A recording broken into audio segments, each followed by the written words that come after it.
Welcome aboard National Football Show. It's your boy Big Sills. We appreciate everybody coming aboard. Thank you so much, as you do each and every single Monday through Friday.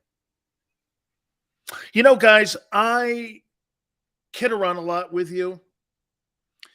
And sometimes, we throw some stick in there and, we have the shtick out there and, we play around for 3 hours. We have a good time here. But when I hear coaches out and out bullface lying to people, and absolutely just trying to throw out a narrative that's not true to fans, it absolutely aggravates me. So today, Jonathan Gannon at his press conference was saying, and I'm paraphrasing this, that conditioning and lack of reps in the postseason weren't a factor. In my opinion, Jonathan Gannon, once again, his next job should be at a library, at the Independence Library. That's what his next job should be. Not as a defensive coordinator or head coach somewhere. And here's why. This guy's the guy that likes to jam a square peg into a round hole and tell you, play my system or you're not playing any system. And that's why that team looked out of sorts. Fact is, too, by the way, that's not just an ego issue that team was out of shape against Detroit, okay? That's it across the board. I get it. But you got to have players on that team that aren't just punching time clocks. You got to have guys that want to go out there and have an effort and a great effort and put good tape together. This is going to be mostly about the defensive coordinator and the players not giving effort and the players not going over and above to be a champion. You know the difference between the 2022 Philadelphia Eagles and the 2017 Philadelphia Eagles? The 17 team wanted it. They wanted it. This team, they think they're going to show up and beat teams. You're not good enough. You are not good enough to do that. Gannon's assets are in his front four, his front seven. Not his linebackers. It's one of the biggest mistakes rookie defensive coordinators make. They have a system and they have a mentality. Keep everything underneath, let the linebackers roam, and let the defensive tackles control the line of scrimmage. Jonathan Gannon's idea of controlling the line of scrimmage is different than mine. You know what mine is? Penetration. Backfield, tackles for losses, get back there, create a new line of scrimmage. Hargrave and Fletcher Cox are not bought in. They've not bought into it. Their effort and their play shows it. It's about as inconsistent a defensive line play that I've seen in Philadelphia maybe for 20 years. The defensive coordinator has players on that team that aren't all bought in. And then you put on top of that 5 new starters. Communication issues. You saw it on both lines against Detroit. Then you had the audacity to come out at a press conference and say, it's on the players again. So are you saying if it's not lack of, get this, because you know why? Getting your players in shape and having your players play reps is a coaching thing. So what is it, Jonathan Gannon? Here's another example of the coach now going after his players again and saying it's them and it's effort, not him. Same shit he did a year ago. I told you he wouldn't change his stripes. He's going to blame players every chance he gets. God, do I hate that guy. I hate that type of guy. Bro, you're in this together, man. You're rowing in the same direction. You guys are in this all. It's you against the world. That guy, I mean, where was Hassan Reddick? Hassan Reddick looks like his head is on a swivel. By the way, I brought this up to you before. 3 teams in 3 years. Why is that? He's a situational pass rusher. And people don't want to hear that. He's a situational pass rusher. I'm going to get to him in a minute. I got a list. Gannon is a huge problem for the Eagles. By the way, I'm going to bury the lead here with you. The way that team looked against Detroit, Minnesota will put a 40 spot on them. Dalvin Cook will go for 120 yards rushing. God forbid. If that guy goes for 120, Justin Jefferson will have 200 yards and 3 touchdowns against that defense that is so-called a star defense. That's what everybody's been telling me. Fletcher Cox, let's start here. Fletcher Cox does not deserve to be in the starting lineup, let alone a Philadelphia Eagle right now. Out of gas. You know what you're going to get with Fletcher? 6 shitty games, 1 game where he flashes. Everyone's going to call the show, tune into the show, and go, see, Sills, I told you. Not $14 million, man. You got to be a game changer and a game wrecker every week, 14-4. You got to be a guy that goes in and wreaks havoc. This guy's collecting a paycheck. Not his fault. The general manager brought him back. Hey, Howie, F. Milton Williams can give you the same effort that Fletcher Cox is giving you over the last year in a game. He could do the same thing at 70% less the price. Create more cap space for you. You have more money to go in the open market and get somebody like you should have went after that kid in Chicago that the Bucks got. That's the guy you needed to go in the offseason and get. Could have got him at a pretty good rate, too. Hey, it's not a slam. Fletcher's had a great career, and I don't need to quantify Fletcher Cox's career as an Eagle. You all know it. It's time.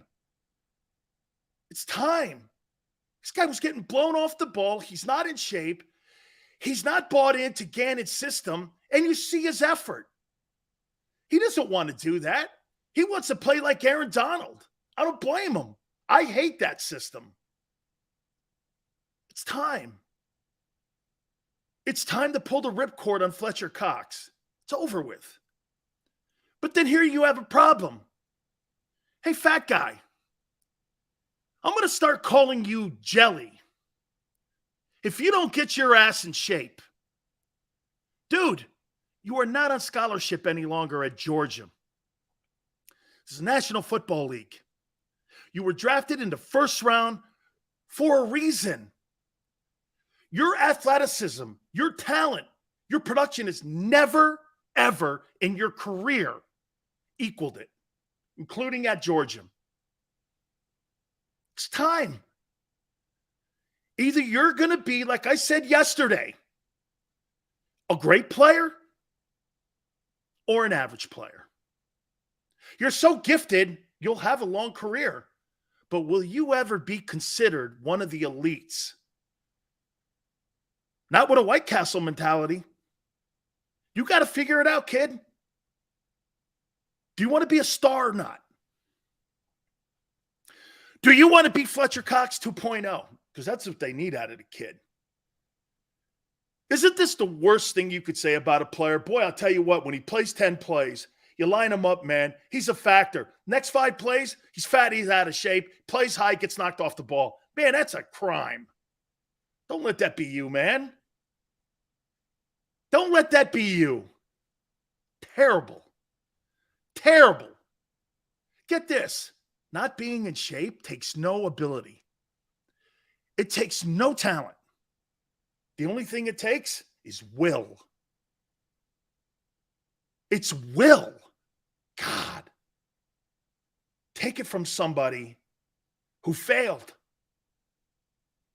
Have the will, kid. Have the will. Man. Jordan Davis is this close to greatness. Don't let it go through your fingertips, kid. Don't let it. It will haunt you. Don't. so gifted. Hassan Reddick. Dude, I get it. I know the problem. I told you this, guys. And look, I think he's talented. He's one-dimensional. Covering backs and tight ends. Who in their right mind would have that guy playing the run, covering backs and tight ends? He's terrible at it. He's a situational pass rusher. Use him like that.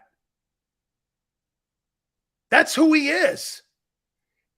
Everyone, and I know the coaches, and including Gannon. Gannon thinks he's smarter than he is. I'll probably make a great head coach. I mean it. He's a great bullshit artist. And he knows how to talk to the media. Conditioning wasn't a factor. Who are you lying to? Anybody that ever played the game or watched the game saw that you didn't know game tempo and your team was out of shape. Are you trying to tell me the players didn't want to show up and hit anybody?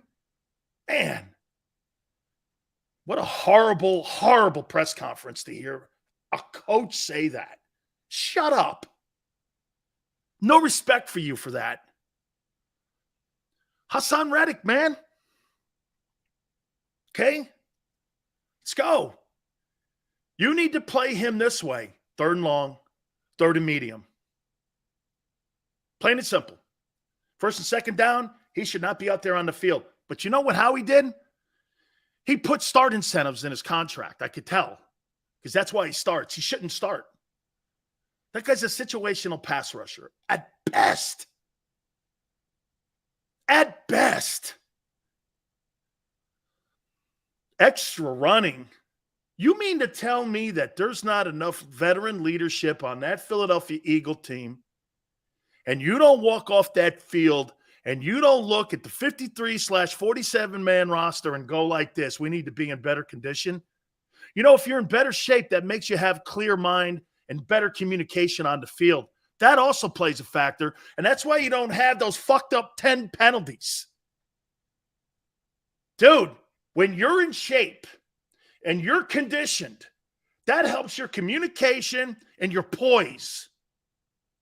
You know the greatest thing in the world is when you're in shape in the 4th quarter and you look across and that guy's got his hands on his hips and that guy's sucking on a gas pipe over there because he's trying to get oxygen. And you've got that guy. You got that guy. That guy's done. Over. You beat him. But that's the Eagles. Now remember something here. Some of you are probably going, we won, Sills. Yes, you did. Do you want to be a champion? Or do you like being common? 9-8 is common. It's like rooting for 500. What about the issues of the teams that also struggle? I don't give a shit about the other teams. This is a supposed Super Bowl contender.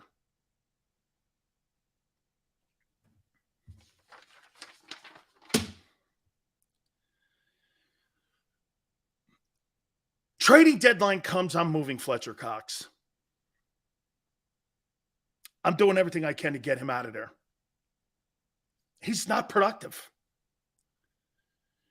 And this is a problem with the Eagle fans. And not just the Eagle fans, but a lot of fan bases. You fall in love with the name on the back of the jersey instead of the helmet. I don't care about him.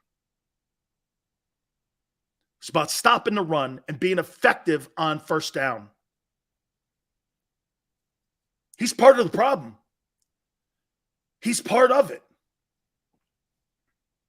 The Lions ran the ball for 181 yards on you. And when Fletcher was in there, 10 yards a carry. When Jordan Davis was in there, 2.9 on 1st down. I don't know. Still, it's one game. No, it's been a collection of games dating back to last year.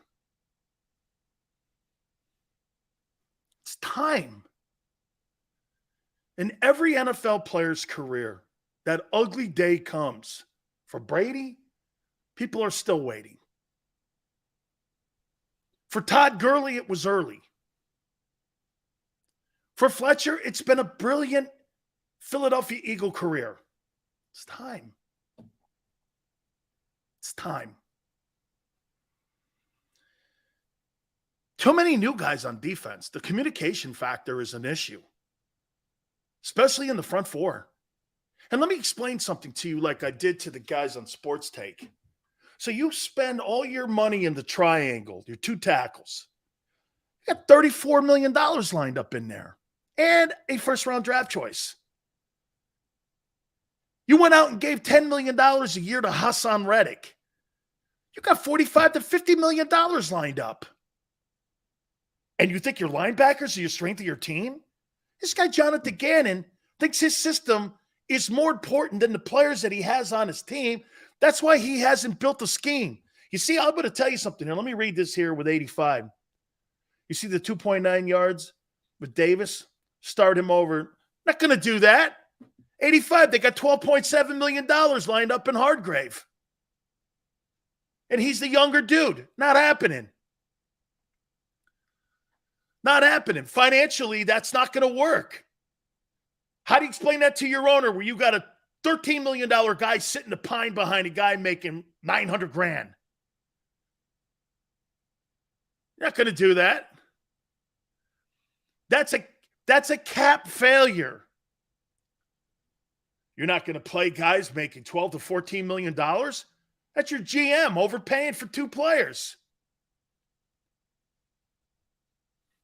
Rage goes, I think Fletcher got $14 million as a retirement. Thank you. Yeah, great football. Too many new guys. Do you know, can I tell you the one fundamental thing that is clearly the problem with Jonathan Gannon? And I'm going to show you something here. It's funny. Xander and I talk prior to the show all the time about, shows around the country and this and that. You know how you build a network? You know how you build a business? You build it around the strengths of your talents that you have on or in your business. You put your formula together, and if you're creative enough as a business person, you have a fundamental mentality of what you want your approach to be. But you build your team and your business around the strengths of your people. And I'm going to give you the greatest bit of advice I ever got from Warren Buffett.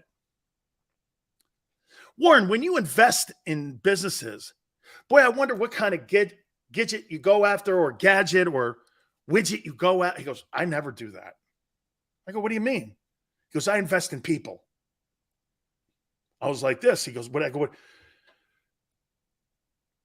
a horse is not going to go to water unless you lead it.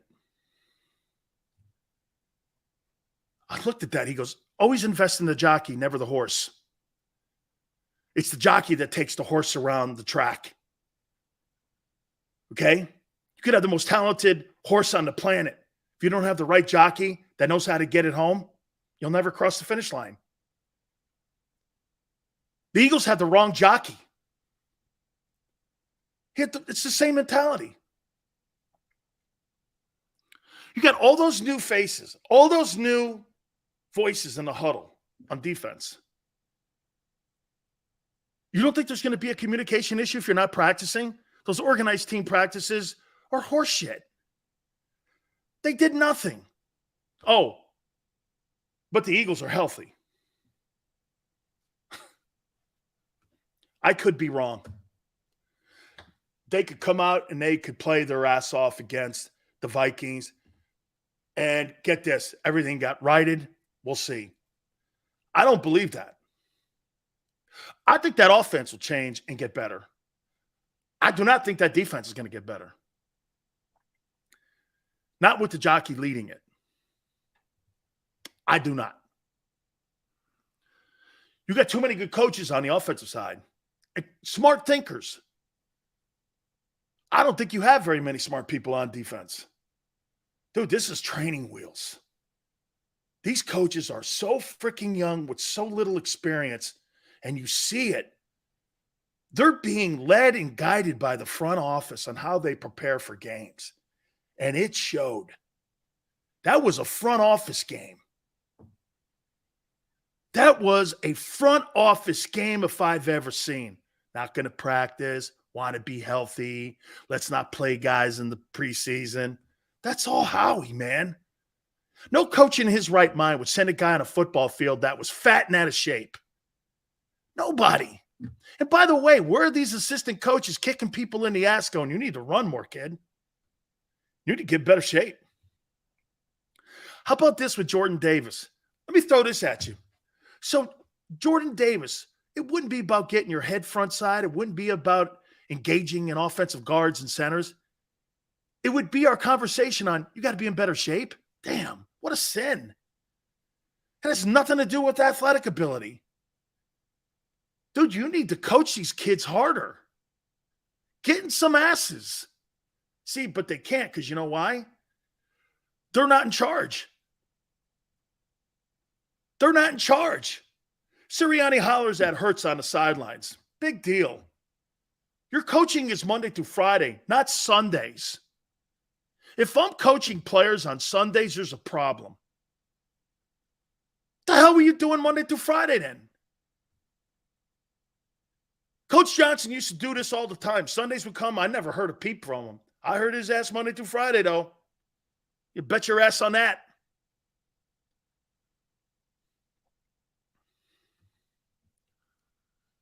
Next shift, thank you very much, man. Appreciate it. I'm going to get to you guys here. Seals, if you hurt the new kids' feelings, their request to trade, fuck them. Can't we hear that? Screw that. Let's go. National Football League. Want to hear that. Dude, you baby these kids like these guys are preschoolers. I think you're babying these guys more than you do in college.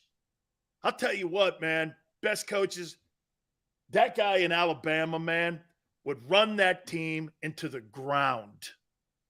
Can you imagine if you change coaching staffs and you put Saban's staff in that Philadelphia Eagle building at NovaCare? Man, you'd have guys requesting trades all the time because you know why? There's people that got preconceived notions on how they prepare for seasons that wouldn't be kosher with that dude. No way. Hey, did you see that coaching job Pete Carroll did last night against a young Nathaniel Hackett?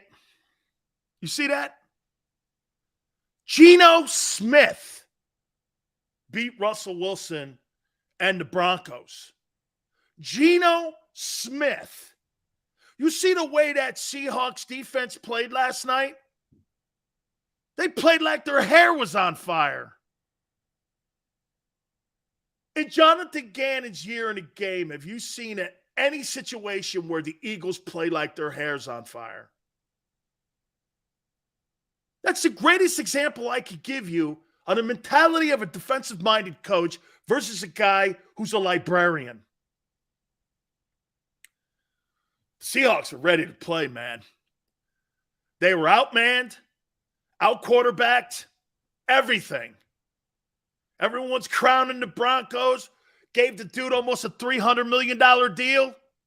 They made him look shitty last night. Russell Wilson, hey, I get it.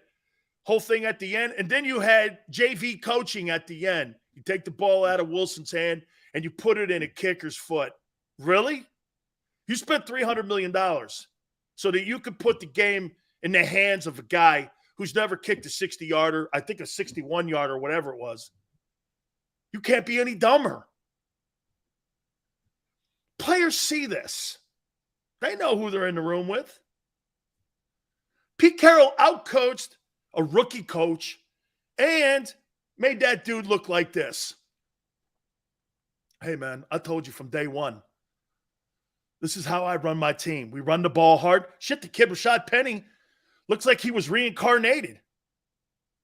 It's been a bust since he got to Seattle from San Diego State.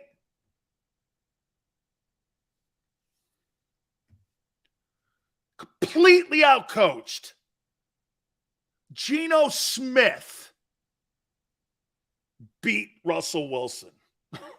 I never in my lifetime ever thought I would ever utter that phrase. And then the coach at the end puts the game on the foot of a nobody kicker. You can't be any dumber. But coaches are this way all the time because you know why? There's another example of Nathaniel Hackett believing in his system and who he is. You can't be any dumber. Okay? Absolutely, man. Awful. Awful.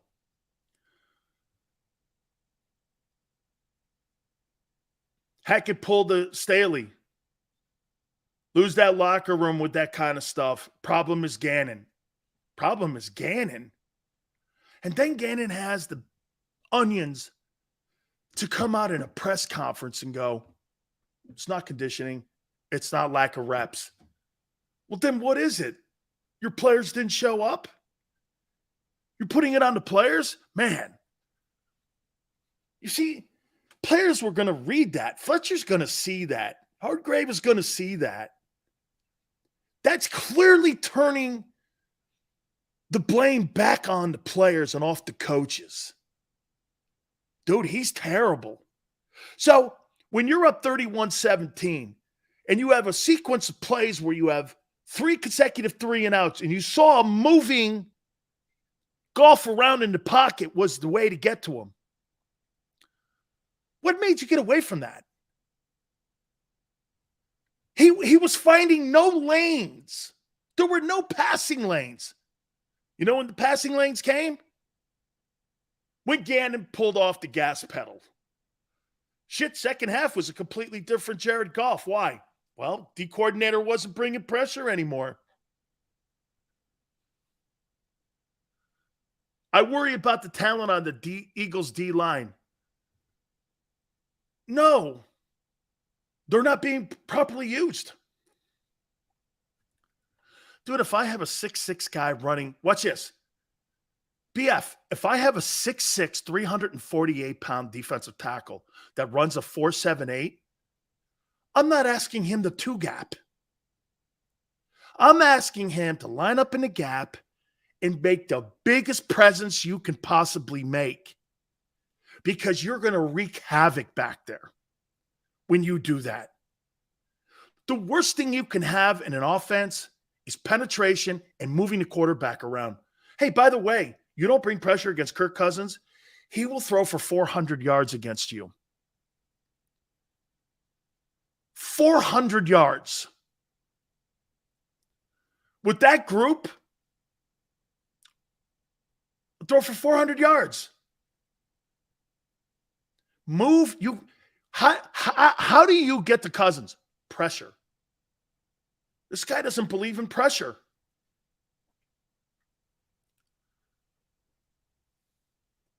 T. Lewis. Absolutely, man. The D coordinator for the Lions brought pressure every play. Even when he started losing some of his star players, he didn't give a shit. That's a mentality. That's a guy who played the position of defense. You see the difference between the D coordinator in Detroit? Wait a minute now. Look how close that game was.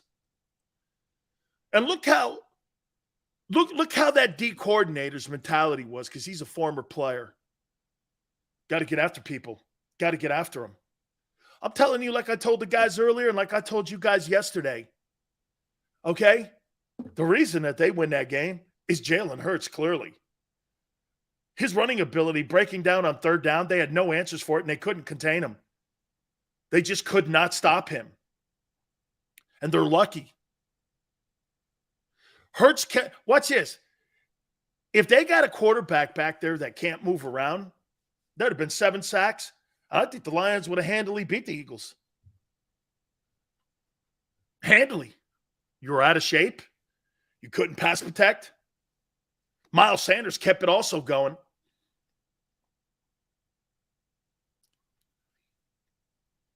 These aren't observations. Well, they are. But this is what happened in the game. Then I hear excuses. It's like Excuse Tuesday. You get in front of the press and you start saying shit, and get this. Well, the Philadelphia media, because they want access to the building, are going to go, okay. And they're going to step off the gas pedal and say, okay. I heard a guy that was talking to the Sports Take guys, who I'm not a fan of, who writes for the Inquirer. I don't think it's a big deal that Devontae Smith didn't get a pass catch. Well, I wanted to make a statement in that game, dude. First games, hey, when you get into a fight, don't you want to throw the first punch to set the tone? Or do you just want to get in there and just spar with the guy? What a dumb mentality. Hey, you got to win. Get out of there. It's okay. Don't move on. He's not going to. All the great ones have donuts. I don't remember Jerry Rice having donut games. I disagree with that mentality. If I step on a football field, especially against a team like the Lions, I want to make a statement, man. I want you to know when we left the game, how about this? Packers know the Vikings. That was a statement game. That was a statement game. And you know what that new head coach is telling those players in Minnesota? You imagine you get out of the gate beating the Packers and the Eagles, two teams that are picked to be Final Four teams potentially in the NFC, and you lay it to them, bro, they'll be looking at you in a different light. They'll be looking at you in a whole different way. You go into Lincoln Financial and you beat up the Eagles. I'm not saying they are. We'll get more to that towards the end of the week. And again, it's a Monday night game. And I'm not saying that. By the way, I think the dudes in Vegas and Atlantic City have the Birds 2.5-point favorites. So I'm not saying that. Smith will ask for a trade if Hurts can't get him the ball. I'm not going there right now. We're talking defense here for a second. Dan, I thought Rodgers would be fine. He will be fine. You're not playing against Minnesota every week.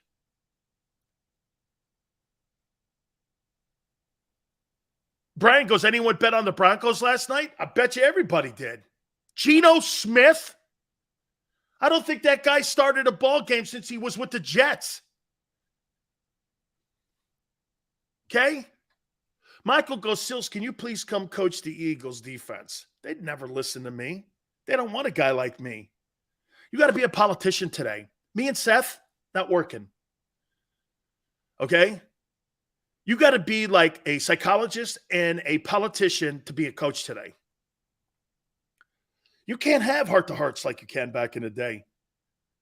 You can't have those Buddy Ryan in-your-face conversations because players go and cry to their agents, and the agents cry to the organization, and then Howie, who all these guys are his, chastises the coach. That's how it works today. Howie runs that team, and it showed in Detroit. Okay? Seth would be better than Gannon? Of course he would be. What's that got to do with reality, though? You think they're going to have a guy like Seth Joyner walking into a team meeting going like this? Hey, kid, that fucking sucked. You think that's going to go on? Never in a million years. Never. By the way, where's Nakobe Dean? Did he get any reps in that game on Sunday?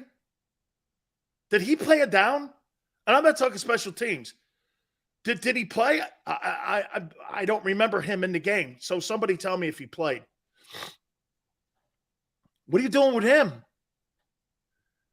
I thought this guy was one of these budding stars. Looks like he's having a problem picking up the playbook.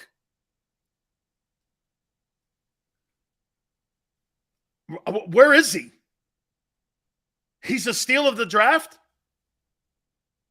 3 reps. Rage, he had 3 reps? Just 3 reps. That's the steal of the draft. And if you can't get playing time against the Lions, you think they're going to put him into a complex offensive set like the Vikings? Shows you multiple formations? Absolutely not. Absolutely not. Guys getting blown off the ball. That's why, you know why they didn't put him in more? Because the D-line was getting knocked off the ball. And he's not physical enough and big enough to take on them guys. That's why he got 3 reps. Son, you need some rocks in your pocket. 3 reps. Shit. Come on, kid. Steal of the draft. Steal of the draft is chewing on ice on the sidelines is not what I call a steal of the draft. One game, Dan. It's the Lions. I think Kaiser White can play. Kaiser White can play.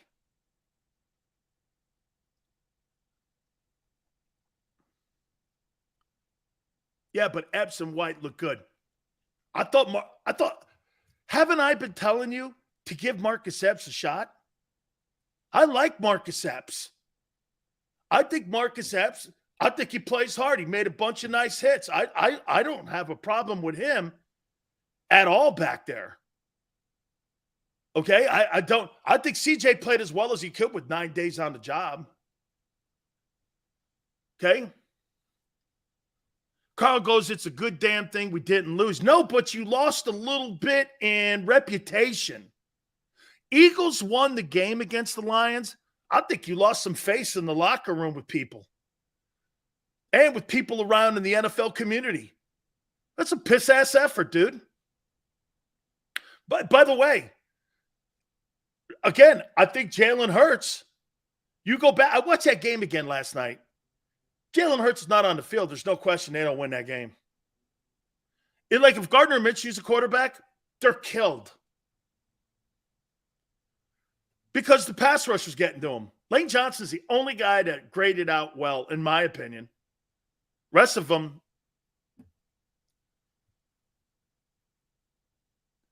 Jones goes, it's one game, brother.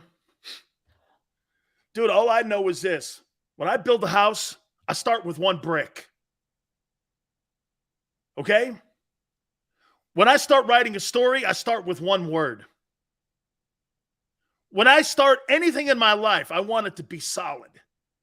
I don't know about you, especially in a game like football. I want to start it with a solid performance. You know, you're right, guys. This has always been my problem with the University of Miami. It has been a problem. You know why?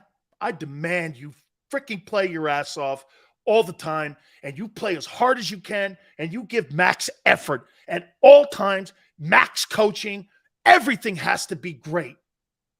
Some of you don't see things like that. I understand this now.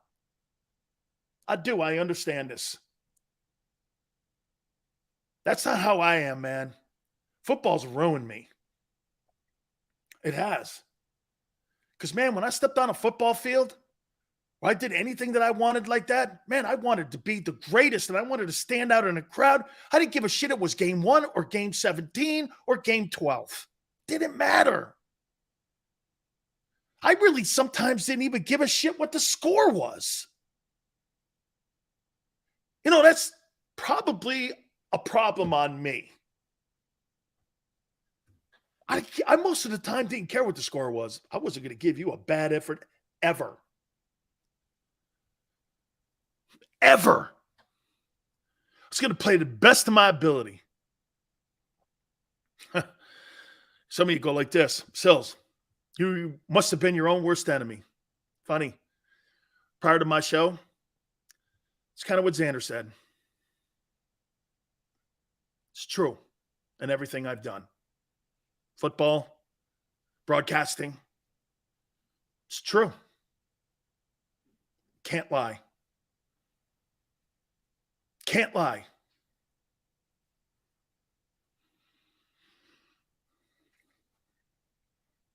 I demand you're great. You should demand you're great.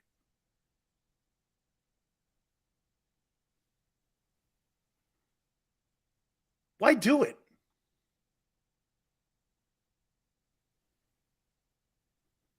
Then you start pointing fingers. Got my new power rankings for the NFL. You're going to probably be shocked where I put the Eagles. Okay? And I think you're probably going to get a better sense of where I'm at now with them. Okay? I bet you're going to be shocked. And I'm doing it like a top 20. I'm not going through all those crappy teams that are at the bottom of the NFL. I don't care. I'm going to put my top 20 NFL teams. Okay? I'm going to do a top 20. Okay? We'll do that. Also have a top 10 college football that I put together there too. No. You guys are wrong. I've not done that.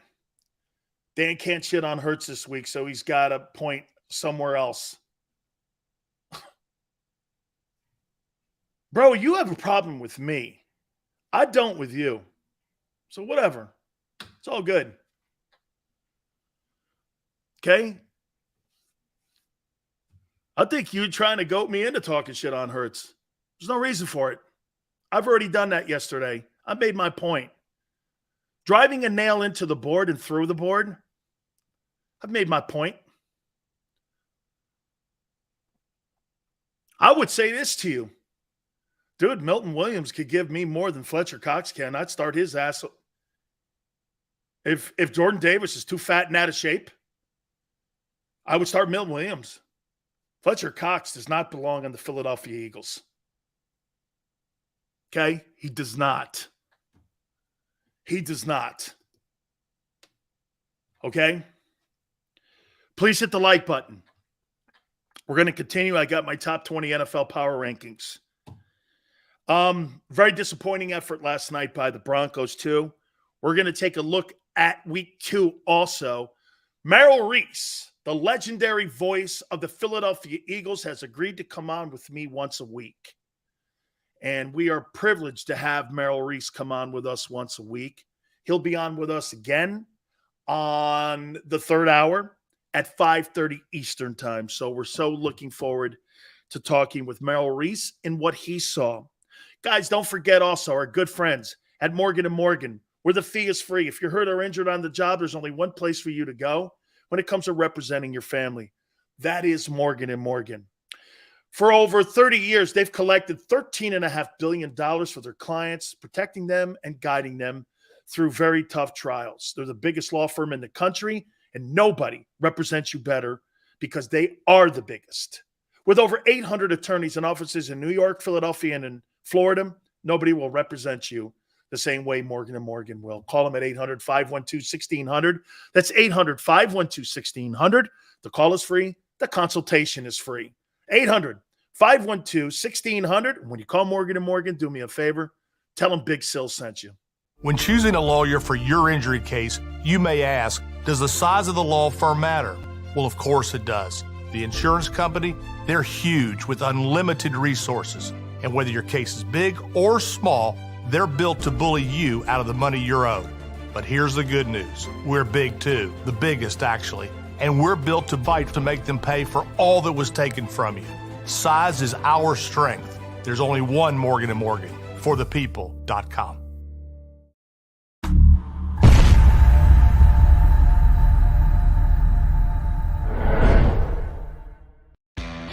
Go to get your game on.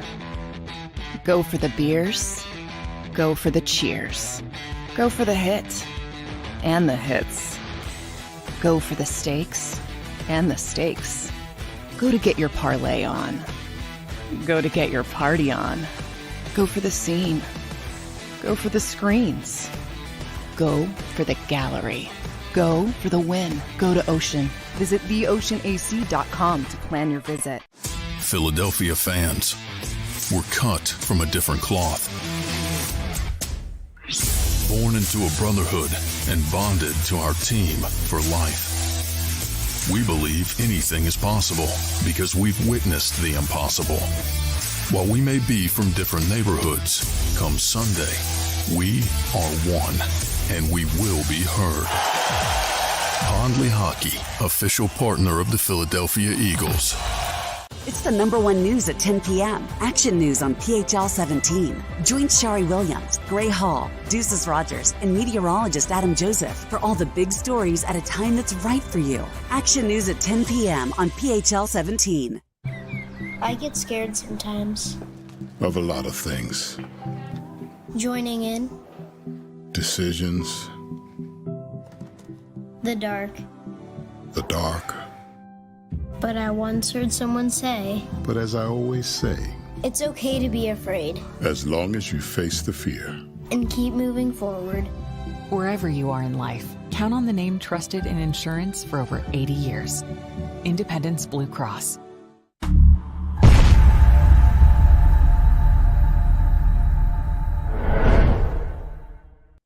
Welcome to Pondley Hockey.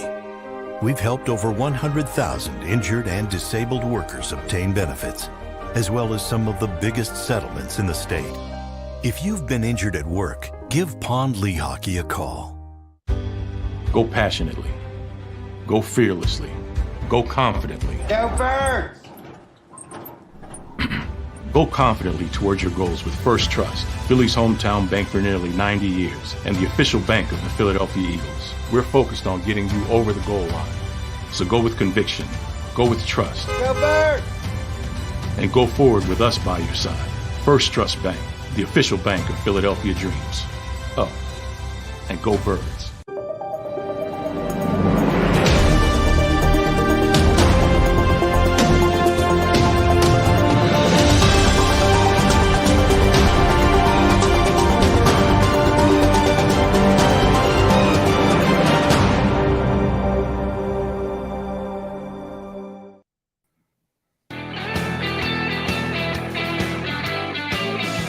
Welcome back. National Football Show. Please hit the like button. Appreciate everybody stepping in. Merrill Reese will come aboard with us at 5:30 Eastern Time. Top of the hour, I'll hook you up on how to defend Kirk Cousins and that high-powered offense. Minnesota's going to roll into Lincoln Financial next Monday night, so we'll talk about that. By the way, I want to show you something here as well. The Belichick mystique is over. It's over. It's over. Why is that? Well, every coach goes through his progressions of having great talent around him, getting lucky when it comes to the quarterback position.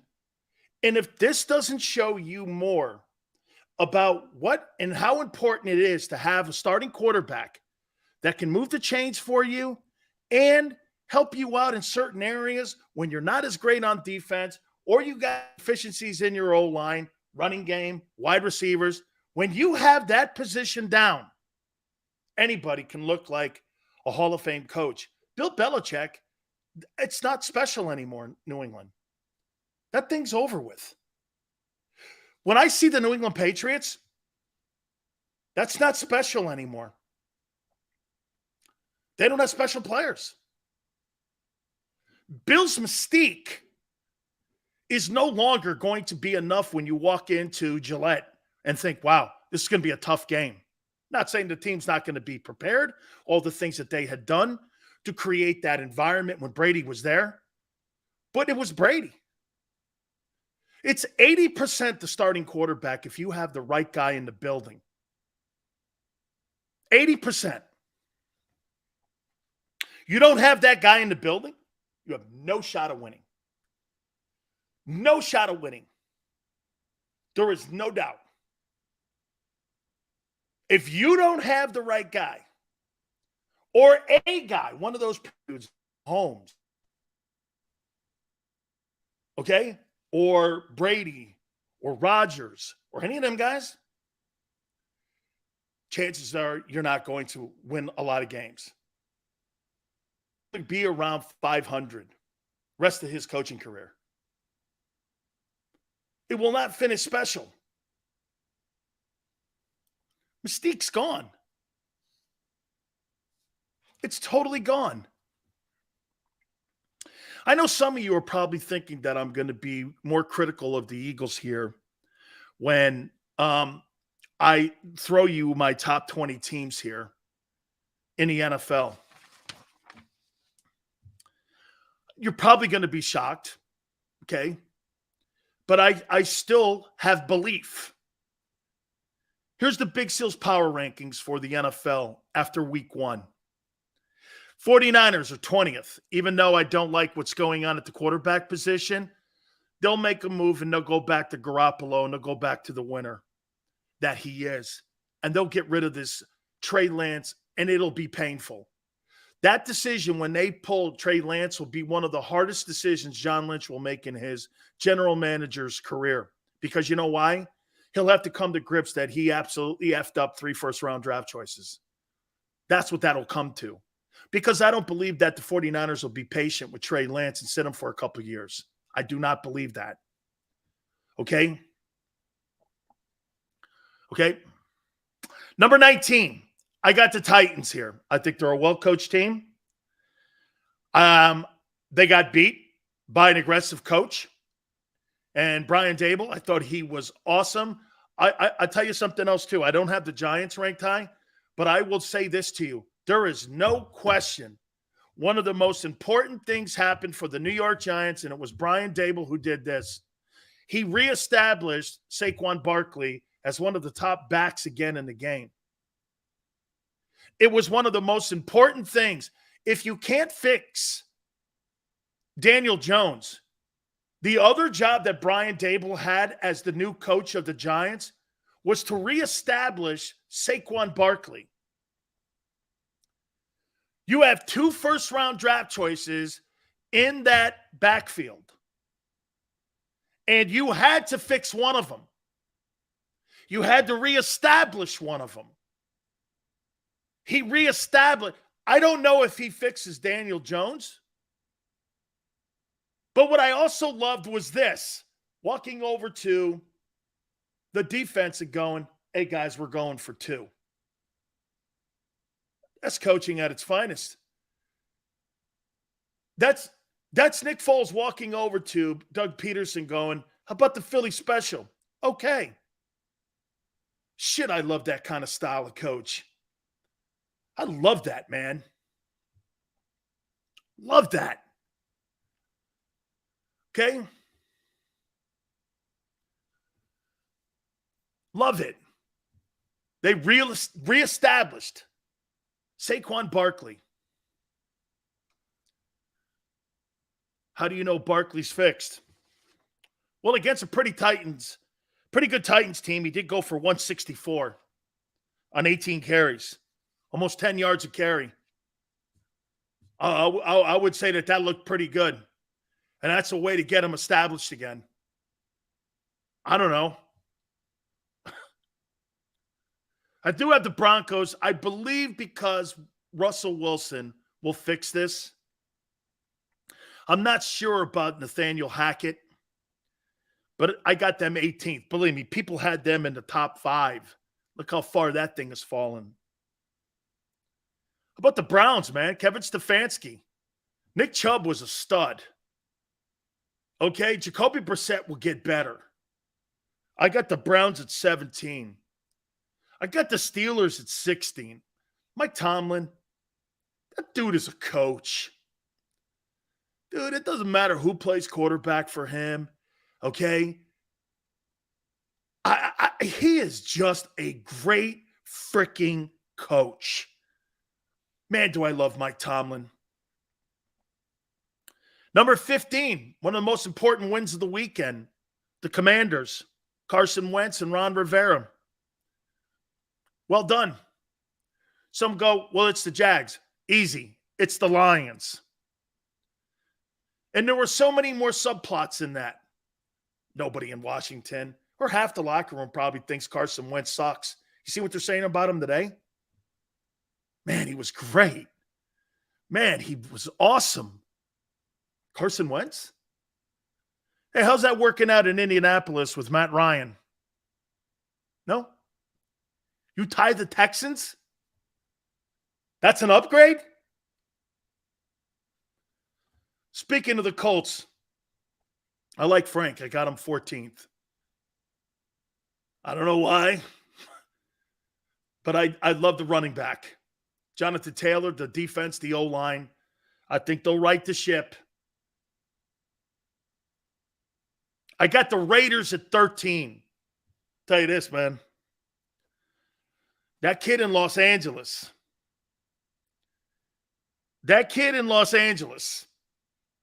And I don't mean Matthew Stafford. That kid in LA is the dude. I got the Dolphins 12. How about Tua? Not bad. Found Weddle. Jalen Waddle. Found Tyreek. Ran the ball well. Defense looked good too. Dolphins not bad. Bengals. Got to protect Joe Burrow, man. I thought you made numerous changes in your O-line. It sure didn't look it. And now you got the Cowboys. Better right the ship against that team. I got the Rams at 10. Could be too low, but I got the Rams at 10. I think they got multiple issues, especially at the quarterback position. That guy don't look the same. We'll see. We'll see if he comes out and he looks the same and he flops around like he did in that game against the Bills. They got problems in Los Angeles. I got the Packers 9. I believe the Packers will right the ship and be better as the season gets going. The Vikings were ready to roll, man. This is probably going to shock you here at 8. I got the Saints there. I don't know what it is about the New Orleans Saints, but I keep going back and looking at their talent. And Xander goes, Sills, how can the Eagles keep fleecing the Saints? I think it's because they're pretty good at all positions. Do you know that Jameis Winston in his last 7 starts is 6-1? I don't think that's bad. I got the Ravens at 7. Lamar is such a great player. Their defense is better than I thought. I got the Vikings at number 6. What a display they put on. They pounded the Packers. And I don't really think that game was close. Now, here are your top 5 NFL football teams. Big Sills power rankings. I got the Eagles 5. I believe that they're still the deepest team in the NFL. I believe that there'll be player accountability. They'll know that that was a shitty effort, especially on the defensive side of the ball. And they'll know they're going to have to protect their quarterback better against that Vikings team. That's better than Minnesota with more personnel on it. I believe that they'll right it. And I think the issues that they have in the passing game, as long as Miles Sanders continues to give you 90-plus yards a game, you're going to be in every single ball game because you can do what? Fundamentally run the ball. You got to get better at stopping the run on first and second down now. That's got to improve. Or you'll be losing to those elite teams. Because what happens to teams that allow gaping yards on first down? Play action set up on 3rd and 2. Your playbook is open to 75% of the plays when you give up those kind of chunk yards on first down. They've got to win. The Eagles have to start winning first. If the Eagles can win first down and protect their quarterback better, that game looks completely different in Detroit. Fair? Smith probably has 5 catches. Goddard probably has 3 more. AJ probably has another 38 yards, and he's in the same conversation with Justin Jefferson in total yards. 155 is nothing to sneeze at. I'm not saying that. But I personally think A.J. Brown should have had more yards. I got the Eagles at 5. I'm going to tell you this, man. I got that Charger team before. You got Khalil Mack and Joey Bosa pass rushing and Derwin James and CJ in the secondary. Boy, I'll tell you what, as good as they are on the other side of the ball, the way they throw it with Justin Herbert, don't go to sleep on the fact that, man, I mean, I think Khalil Mack had 3 sacks. Dude, that's a formidable team. Tom Telesco, the general manager, has put a shit. I would say this to you. The general manager that had the best offseason was the guy with the Chargers, Tom Telesco. I think he had a better one than Howie did. You put Khalil Mack on the other side. You bring that CJ kid down from New England. You get back Derwin James and re-sign him to a contract and don't let him bounce. I don't know. You re-sign Mike Williams. It's not about signing guys from other people's yards. It's about re-signing and reinvesting in your own dudes. Ask Howie that. Howie goes into free agent to cover up his F-ups. Tom Telesco reinvests in his own people. That's the key. That's what made the Steelers great all them years. I get the Bucs at 3. Brady, you know what? Brady's got a lot of shit going on in his life. I heard the guys talking about, well, you know, I'm thinking about more. Dude, typical quarterbacks crying about shit. Go play.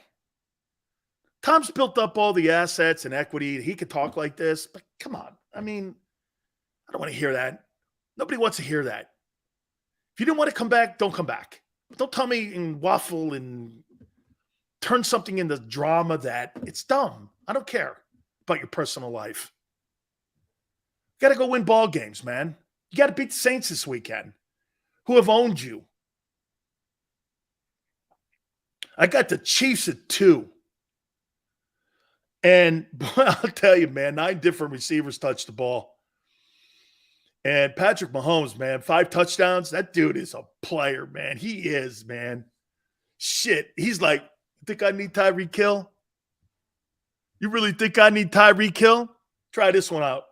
Beat a pretty good Cardinal team. And I'm going like, wow, this guy, man, what a baller. And the Bills are 1. Most complete team in the league. It is going to be a tough day when you beat that Bills team. I mean, hey, get this with Josh Allen. Josh Allen could play so bad for 2 quarters, have turnovers, won't matter. Dude, that's a tough guy to play against. But no lead is safe.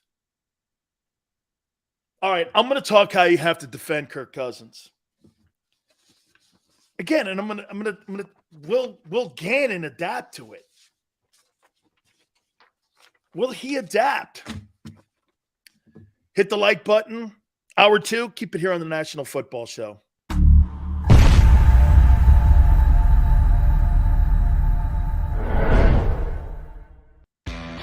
Go to get your game on. Go for the beers. Go for the cheers. Go for the hit and the hits. Go for the stakes and the stakes. Go to get your parlay on.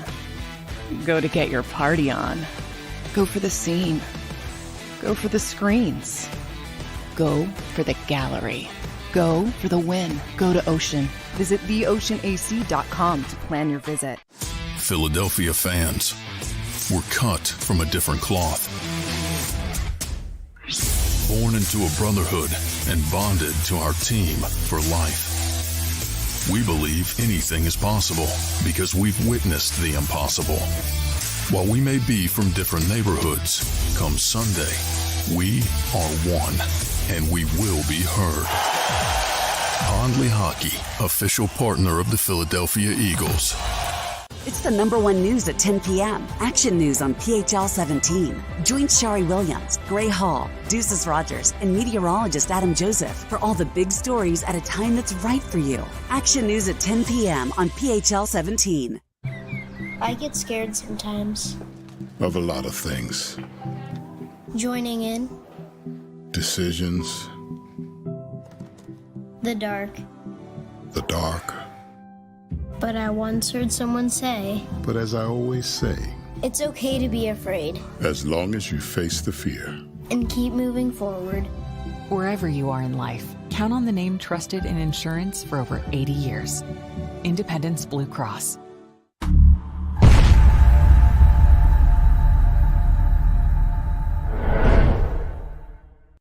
Welcome to Pond Hockey.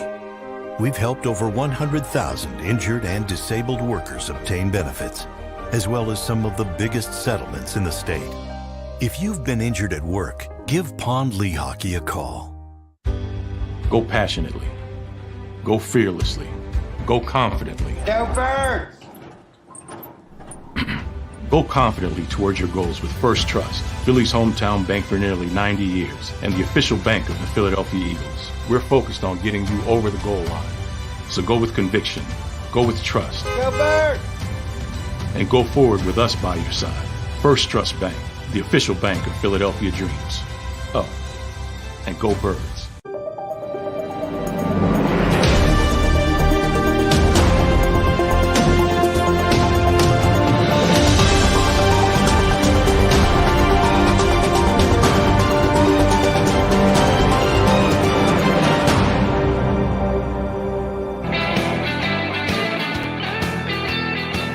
Hour 2 National Football Show with your boy Big Sills. Please hit the like button. Thank you very much.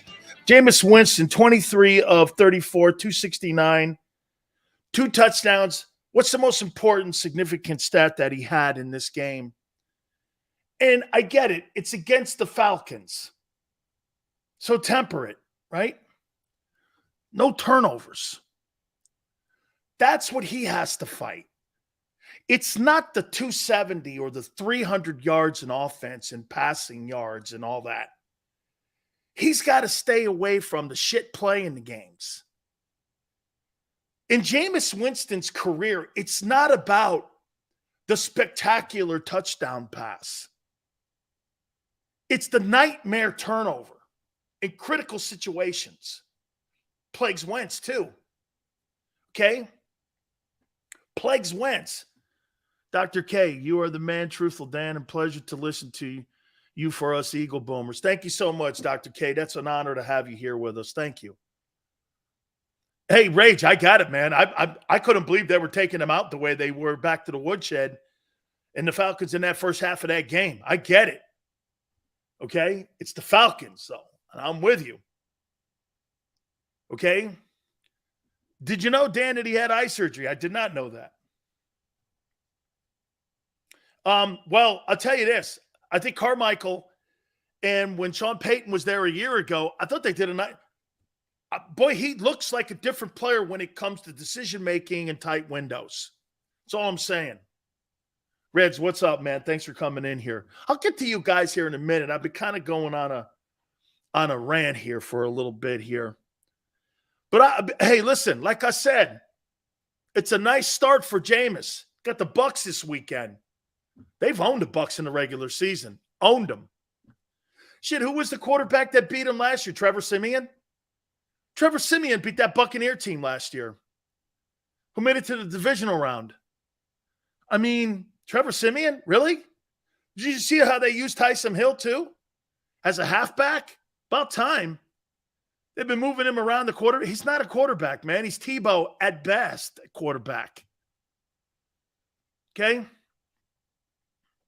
JM goes, Hurts lit up Atlanta last year, so who cares? I'm talking about turnovers. Good quarterbacks who turn the ball over, it doesn't matter if you're playing against a good team or a shitty team. They turn the ball over. That's my point. He didn't turn it over. And I quantified it by saying it's the Falcons. Are you not listening? I get it. Most of you don't. Tagovailoa, 23 of 33, 270, a touchdown. I thought they looked really good on defense, and that goes back to Brian Flores and what he did by reconstructing that defense. Okay? There's a lot of talent in Miami. And like I said to you about the Patriots right now, that Belichick mystique is over with. It's not there any longer. When you have the Patriots now on your schedule, you know, It's just, they're a good team. Well coached. You'll have to show up. Nothing special, though. The Patriots aren't special. That's kind of faded. And it's faded since Brady's left, actually. You know, it's funny, isn't it? You still look at Brady everywhere he goes as, it's like LeBron. He's almost like LeBron James. Brady goes anywhere. They're going to be contenders. Belichick doesn't have that component in that building. They look awful common.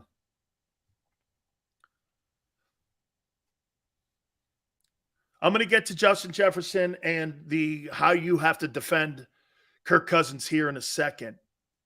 To another 69% completion percentage game. That man is nothing else efficient at passing. Correct. Rage. That's why Tua Tagovailoa beat out Jalen Hurts in Alabama. See that 69%? There's no 56% completion percentages on his ledger. He's more accurate, and he's more of a completion percentage guy. He knows how to play the position better. Okay? He's a more fundamentally sound quarterback than Jalen is. Jalen's a one-read guy. Made it very clear yesterday. Not going to overemphasize it today. But he's a one-read guy, and he'll always be. Now, to Jalen's defense, in that effort against Detroit, he had to be. Pass protection was terrible. Outside of Lane Johnson, nobody showed up. It's funny, you know, I made that point a couple months ago with Barrett. You know, everyone keeps telling me that the Eagles have the best O-line in the NFL. Okay. Is that run blocking, or is that pass pro, or is that both? Because for the first time when they had a pass protect, they didn't do it. And it was against a not very good, talented defensive front. The only thing that was different on that defense compared to a year ago was the drafting of Aiden Hutchinson. Nothing really else changed.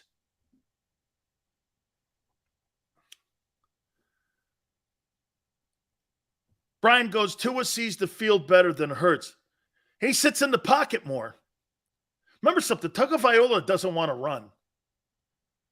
Okay, Jalen does. Jalen can. Tua gets hurt when he does that. Okay? Jalen's built like a running back. Tua's not.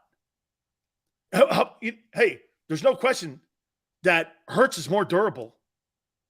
He'll never make the season, though, rushing the ball 239 times if he continues on the current pace that he's on.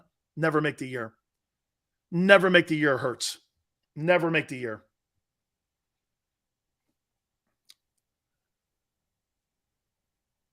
I've always contended Tua is a better quarterback. Hurts is way better athlete. That's exactly how and who he is. True.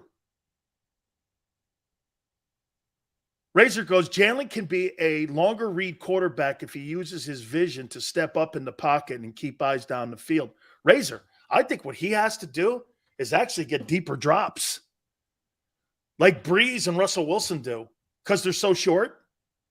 Go back 9 steps. Don't use 7. Go 9 so you can see more of the field.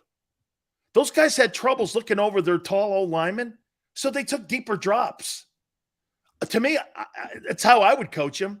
And anytime you see guys that are shorter, Kyler Murray does the same thing. He takes deeper drops. You're either going to do this with short quarterbacks. Deeper drops, short sets, and they're quicks. Backs, slots, all that to tight ends and all that such. Okay, you're not going to have a guy take a 7-step drop who's 5'11", and he's going to sit behind that offensive line that averages 6'6" going across the front. That's you're destined for troubles. That's why he has a problem seeing that. To me, it's because of his drop. I would drop him 9 yards. Give him an opportunity to have more passing lanes and more vision.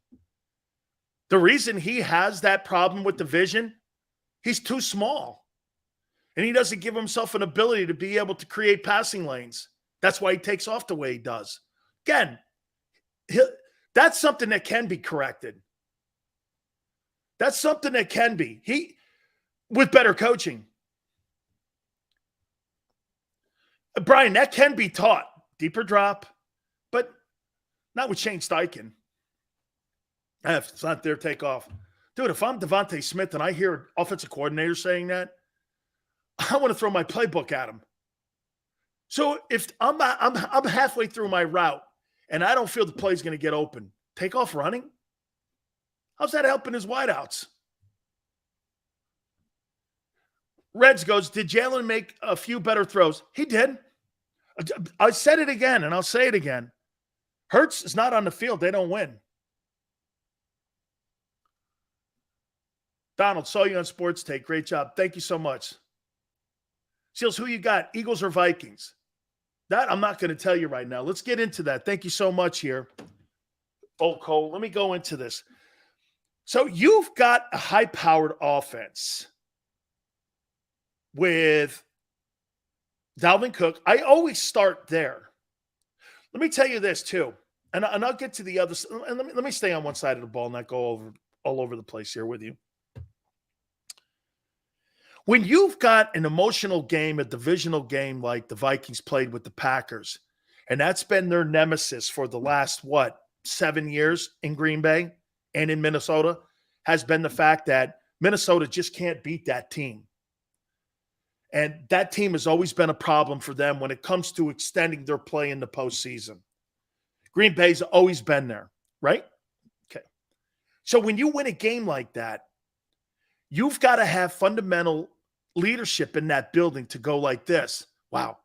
You won a game that matters a game and a half. When you play divisional games, they're like a game and a half when you beat a team like that. So there's going to be a small little, you've got to rally yourself here, and you got to have short-term memory loss here a little bit on what you just did to the Packers. People, of all the games that were played over the weekend, more people are impressed with what the Minnesota did to Aaron Rodgers and that Packer team than I think any other game. You got to get over that, because now you've got a Philadelphia Eagle team that underperformed in Detroit, and they're going to want to make it right. Okay? They're going to want to make it right. Oh, the Eagles' effort on Monday night, home crowd, Lincoln Financial, that Lions game, you won't remember it when they step on the field Monday night. That's what I'm expecting from Philly.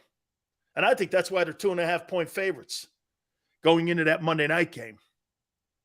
But what you have coming into this, you have a football team now that, with a brand new head football coach, there's a new identity in the building now. And what you have is, wow, we just beat the Packers. A team we couldn't get off our back. Got them. Now, this is national statement game. Monday Night Football. Lights are on. One of the better teams in the NFC and the NFL. At home, on the road. Can you do it again? So now you have these challenges. Minnesota's going to be amped for this game. They're going to be amped as much as the Eagle fans and the Eagles are going to be. Because both of these teams may see each other again in the playoffs. And this is going to be something that you're going to want to have muscle memory on, because this is a benchmark game on their schedule. This is a benchmark game that you're going to reflect back on. Remember what we did against the Vikings? Vikings were able to do this. We were able to do this against them. Right? How do you stop a guy like Kirk Cousins? Well, like every other quarterback that can't run, pressure. You've got to bring pressure. You got to get home. Your front four's got to show up. And by the way, you just can't sit there and go, well, they can't run the ball. They've got, in my opinion, one of the top 3 backs in the sport in Dalvin Cook. That dude can run, man. He's a 1,400-yard guy. Don't go to sleep on that guy. The running backs in this game on Monday night are going to be essential to moving the chains and play action pass for both squads. Can Miles Sanders duplicate what he did? I'm more confident that Dalvin Cook is going to be able to continue to do what he does, because he has. Miles, not so much. However, you know what Miles' motivation is? He's in a contract year. This guy's playing for audition. He doesn't give a shit if the Eagles like him or not. 31 other teams, if that guy gets 1,300 yards, there's going to be somebody out there that's going to give him a bag of money, $4 or $5 million, and he knows that. Hey, when your job's on the line, it's almost like when you're starving and you have no food. You're going to do a lot more things, and you're going to be more aggressive in life to go get fed than if you're sitting back and you're fat. Well, this guy's going to want to get fed. Okay? He's going to want to get fed here. You've got to bring pressure. And if it's me, boy, I got to challenge Justin Jefferson. Dude, this is the unbelievably awful matchup against Jonathan Gannon is a guy like Justin Jefferson. Why is that? Hoss, if you play that defense where you give a zone defensive coverage on Justin Jefferson, he'll go for 200 yards on you. You've got to be physical with him. You've got to hit him. You've got to take personal fouls against him. You've got to try to beat this guy up. You've got to hand check with him. You've got to do everything you possibly can within the legal rules and then some, because he's going to. He is a physical nightmare. And if you allow 5 to 6 yards of space with him off the ball, he will kill you. Won't be close. They'll be completing passes at will. You got to press him. Some go, do we have the talented guys to press him? You know what I do? I line up my best DB. And if that's Darius Slay, I move them on both sides. I don't care wherever he goes. I want him on him. And if he lines up in the slot, I'll put CJ on him because he's like a third DB cornerback. You got to cover this guy, but I think you got to be in his face. You cannot let talented guys get off the line of scrimmage with no challenge getting off the line and letting them run wild in the middle of the field. Not a guy like that. That guy's a thoroughbred. Dude, and Kirk Cousins is good enough to hit him in stride. Cousins is going to find him. And if you got that pathetic defense on the other side, that front four not getting to Kirk Cousins, he'll throw for 500 yards on you. Press him. Pressure. Something Gannon, it's almost like a repellent. Pressure, right? Pressure. Got to have pressure. Press. All of that is aggressive. Not aggressive. He's going to, dude, how about this? Let me ask you guys this. So if you're not aggressive with the Vikings offense, how many points do you think they score on the Eagles? How many points do you think they would score on the Philadelphia Eagles if you don't pressure him and get home and you don't have press coverage on guys like Justin Jefferson and a guy like Thielen? 30 to 38, 40, 50. Jeremiah goes 100. Oh, it'll be in the 40s. Paul, Vikings can put 50 on you. I think they can put 50 on you too, man. Dude, and that's such a great point, what you just said there, Razor. Dude, the press coverage helps your defensive line too. Reds goes, Kirk kicks our ass. We'll see. Here's the one thing with Cousins though, dude. I want to see Kirk Cousins do it in consecutive weeks. Now, if they come out and all of a sudden the Eagles blow them out, you know what? If the Eagles played up to their ability, the Eagles can control that football game. They can control it, okay? They can. Got to pass protect better. Who would have thought that? That problems with the Eagles against the Lions were O-line related. And Miles Sanders was a star of the game. Miles Sanders gets a game ball. Miles Sanders got a game ball for me. If I were giving game balls out, Jalen gets one. Miles Sanders gets one. I think Marcus Epps gets one. Kaiser White gets one. Lane gets one. A.J. Brown for sure. Okay? A.J. Brown for sure. Maybe even Goddard. There were guys on that team that really did a great job. If you notice one thing, though, nobody in the D-line I gave one to. Nobody in that D-line. That's for damn sure. Smitty. Yes, Devontae Smith gets a game ball for keeping his composure and not going nuts. Can you imagine if that was a star wide receiver in the NFL who had a mouth the way that they have, like Tyreek Hill? How do you think Tyreek Hill would have handled that, having a goose egg, if he didn't get any catches? How do you think Antonio Brown would have handled that? How do you think DeAndre Hopkins would have handled it? What do you think? They're just going to be pros? It's okay, man. You know, next week will be my week. High school talk. That shit's high school talk.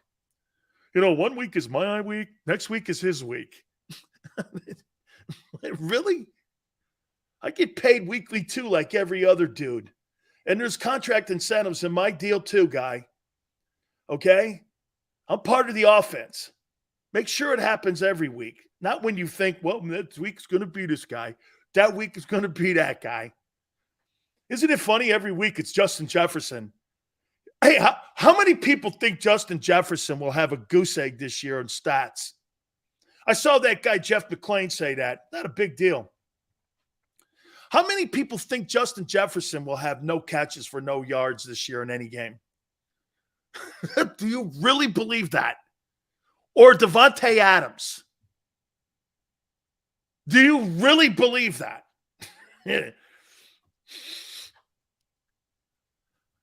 D, Cox is done. He's done. I saw a guy on my Twitter page go, I saw an explosion with Fletcher Cox. I'm like, explosion? When he was in the game, they were gashing the Eagle D-line. They were gashing him. They knocked him off the ball. What were you? Well, he did have a sack. Did he? Did he? Boy, he must have fell into it. What, really? Brian, Fletcher Cox has been a spectacular Philadelphia Eagle. His name will be in the upper deck there with the rest of the great players that have played in that franchise's history, and deservedly so. It's over. It's over. And this is a fundamental flaw that Howie Roseman made by bringing him back at 14-4. When they cut him, they should have cut him loose. Why they brought him back makes no sense. Milton Williams could give you the same effort and more. It's actually 14-4. And by the way, guys, if it's sounding harsh, I apologize because I have great respect for him and his career. He's put up a How about this? Of all the defensive tackles that I've seen and played against and was in the league and covered, Jerome, Reggie was more of an end. Hey, Hollis Thomas was good. Courtney was good.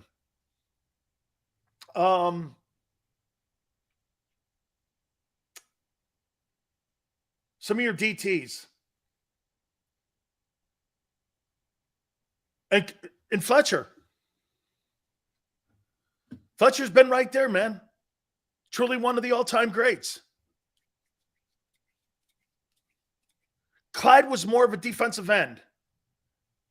Okay?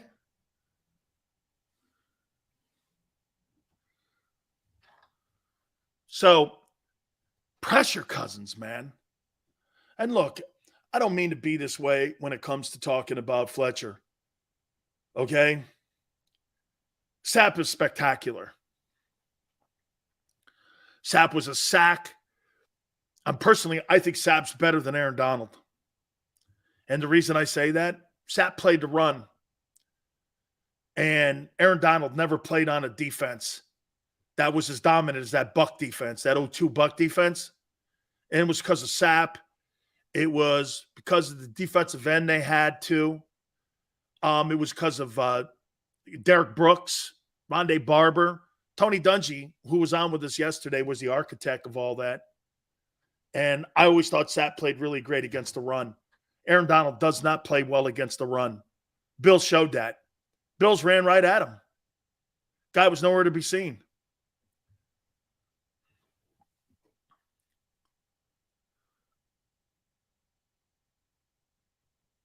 We get it. Fletcher's on his back nine. It's okay. Would you say Cox is top 10 DTs of all time on your Eagle team? Yeah. All time? No.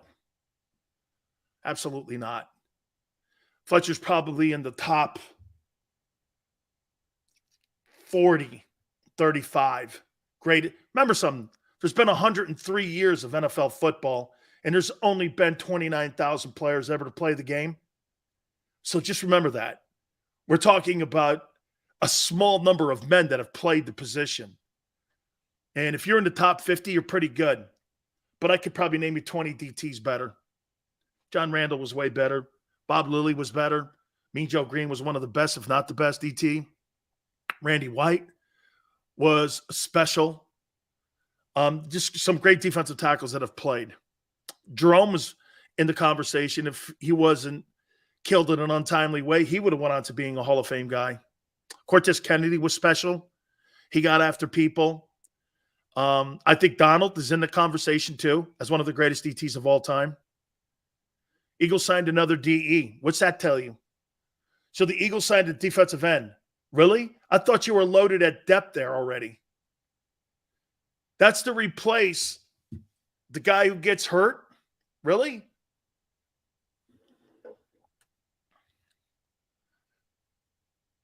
Pat Williams? Jerome Brown Sapp? Jerome. Vince Wilfork? Not really a pass rusher. That's kind of where Jordan Davis is in his career. Dude, Jordan Davis has to do more. And son, you got to be in better shape. You got to be in better shape. Corey Simon was a heck of a ball player.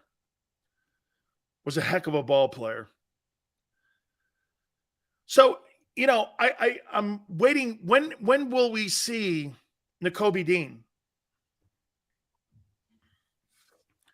I was told by this organization that Nakobe Dean would be a factor. When? Can I tell you this?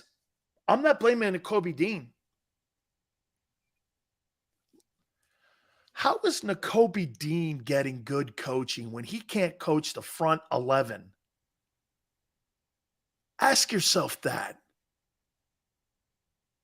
You got Jonathan Gannon as your DC.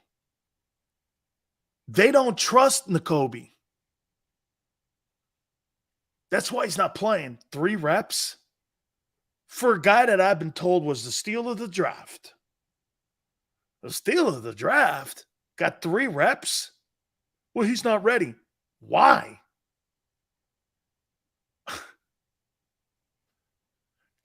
It's not like you have the 1980s New York Giant defensive linebackers, Carl Banks and Harry and LT.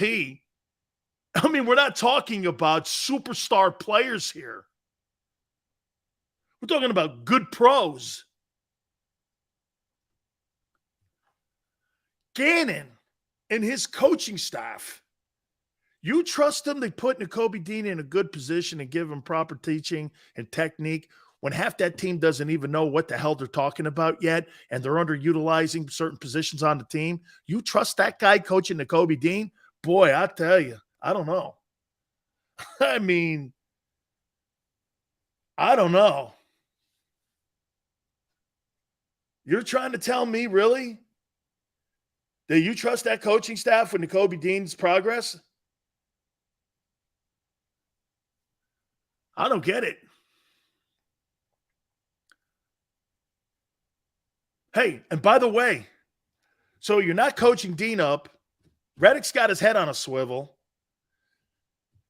Your front four and your triangle with your DTs are getting blown off the ball on first down. That's the first game of the season. And you won. Thank God it was the Lions.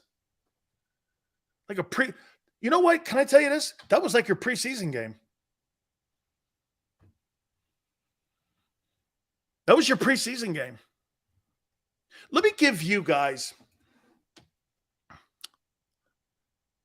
I'm going to give you examples of how this defense is inside out. Okay? I'm going to give you an example of it. You guys remember that great Bears defense that Buddy had, that 46 defense? Even Gang Green. And I'll use the Giant 34. Let me show you this. They had Wilbur Marshall, Mike Singletary, Otis Wilson, and Ron Rivera as linebackers on that Buddy Ryan 46. That defense wasn't run through that linebacking core. It was run through McMichael, Dent, Hampton, up front. That front four they had was the key essential to the entire 46 because those linebackers were able to scrape and roam. Dude, the one thing you didn't want to see roaming in the secondary and in space was Wilbur Marshall. Wilbur Marshall doesn't have that space if the DTs are getting knocked off the ball. Buddy knew that. You got a headhunter out there. Buddy's always had headhunters on his defense. And Wilbur Marshall was a headhunter. Wes was a headhunter. Andre was a headhunter. Even in Gang Green. Dude, the linebacking core was very good in Philly. Gang Green was run by the front four. Any dominant team that has had a dominant defense, Lawrence Taylor and the Giants were a one-on-one. Lawrence Taylor's the greatest football player that's ever stepped on a football field. I've never seen a man who doesn't throw it or catch it or run with it dominate a football game, and you had to know where he was at all times. He could drop in coverage, get an interception, take it back 75 yards. He could have 3 sacks in the same game. He could cause fumbles. It was unbelievable to watch. Nobody dominated the game at all aspects like LT did. And Reggie's right there. No diss. But Lawrence Taylor's the greatest player that's ever lived. 3 sacks, knock your fucking quarterback out, and take a pick back 75 yards. Guy was freak. And they had 3 freaky linebackers, Carson and Banks. If you remember, man, I mean, Leonard Marshall was solid, man. Jim Burt was good. They had a really good front four. Bill Neal played in there at times. But that was the greatest 34 defense that ever lived. Most of the defenses in NFL history are not 34s. They're 43s because, as I said on Sports Take, when you have 4 guys dominating 5 guys, game's over. Game's over. The multiple things you could do with your linebackers and your corners and your free, strong safeties is numerous because your guys are getting home. Okay? Your guys are getting home. And the Ravens defense, too, I'll throw that in there. Okay, you want to talk Steelers? The Steelers had Jack Ham, Jack Lambert, Andy Russell. 2 of the 3 were Hall of Famers, and Russell was a hell of a player himself. That team was not run through that linebacking core with 2 Hall of Famers on it. That thing was run through Mean Joe Green and L.C. Greenwood and Dwight White and them dudes. Okay? That front four, the reason they called it Steel Curtain, and you had a headhunter and Mel Blount in the secondary. You ran a 43. You ran a 43. That 34 look, if you're going to play 34 in Philly, dude, you need to have the 50 look like Barrett said. Put the guy on him and tilt him like Mean Joe Green. You know why you tilt a guy like Jordan Davis? You tilt a guy like Jordan Davis for this. He has no responsibility except keeping that center from getting up on the backer and penetrating into the secondary. I'm putting Jordan Davis in a win-win situation. Jonathan Gannon is putting Jordan Davis and Fletcher Cox and Hargrave in a non-attainable winning position. Hold the guy up and pray they don't get knocked off the ball so the linebackers can scrape and make plays. Why are you having the lesser of your group make plays for you when your strength is in your front four? It utterly makes no sense.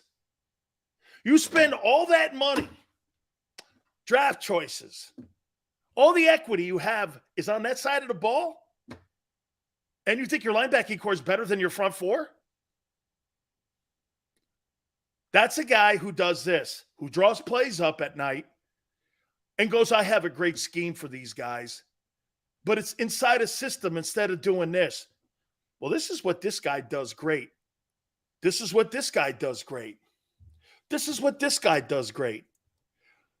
Why do you think Buddy Ryan is considered one of the greatest coordinators of all time? Okay? He invented the 46 because of the players he had in Chicago. Buddy looked at the chalkboard and goes, what can I do with this? And he painted the Mona Lisa with it.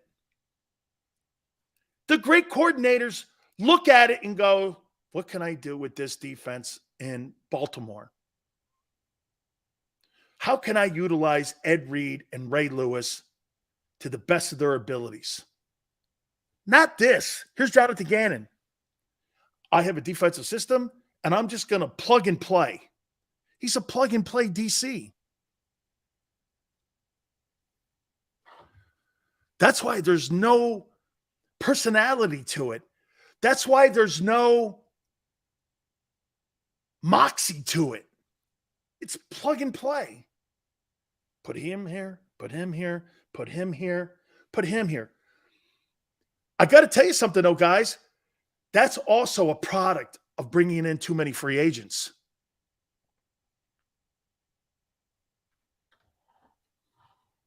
It's also a sense of that. Dan, who was a better D coordinator, Ryan or Johnson? That's boy. Jim Johnson, man. I thought Jim Johnson could create more game plans for his talent. Buddy did a lot off that 46, and Buddy recruited to the 46. Jim could create positions for guys like Hugh Douglas. Does that make sense? Buddy drafted guys to fit into his system, whereas Jim Johnson created defenses around the personnel. And I would say Jim Johnson would be a better D coordinator today than Buddy Ryan, because you know why? Salary cap, rosters change. Jim's going to come up with a new game plan every year with a new set of guys that's going to fit the personnel. I think Buddy was kind of set on that 46 a lot. He did change when he got to Gang Green, and they manipulated it and moved it around a little bit. Okay? He did move it around a little bit. But see, Jim would look at 11 guys, or he would look at 17 guys that he had on defense that he was going to use, and he would craft and put a defense together. Does that make sense? He would put that all. Donnie Shell was spectacular. That whole defense, you could actually almost put every single guy in that steel curtain in the Hall of Fame. It's the best defense, in my opinion, of all time. 4 titles in 6 years. Mean Joe Green. Dude. Mel Blount in the secondary. 2 Hall of Fame linebackers. And get this, they were all drafted by Chuck Noll. Chuck Noll drafted all them dudes. There was one year they drafted like 3 Hall of Fame players. That guy had an eye for talent.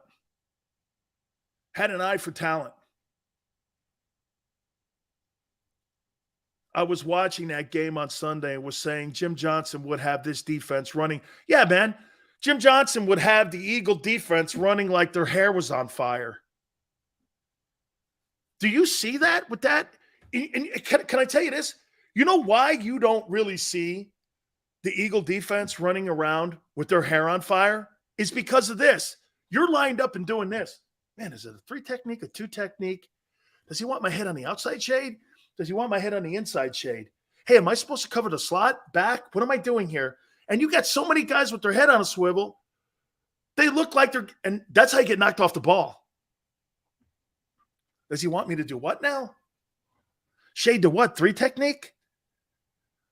All of a sudden that guy gets, you're starting to think too much. That guy slips and scoops you and gets up on the linebacker. And you're like this, minus play. Dude, how many scoop and slips did you see those Lions guys getting up onto the second level? A lot of scoop and slips. That means this: scoop, slip, get up into the secondary. That's what Jason Kelsey's great at. Tremendous on scoop and slipping.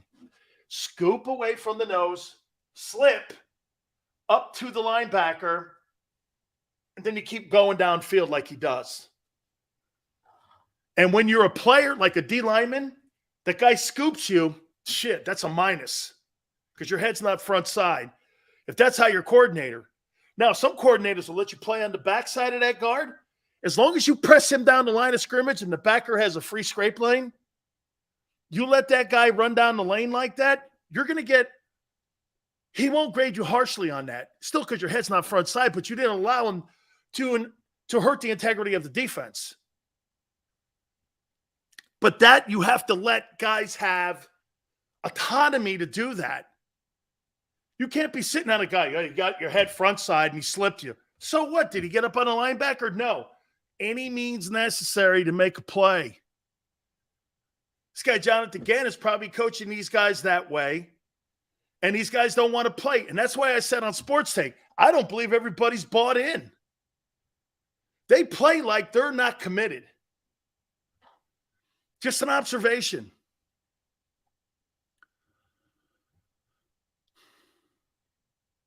Just an observation.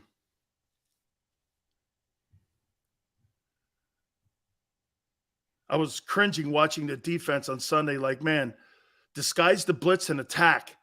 But fitness, to that point, watch this. You had great success stopping Jared Goff. Great success. Hey, man, I got to take a time out here. I'm sorry. I'm just rambling here. I got to take a time out here. Don't forget my friends over at Morgan & Morgan, please.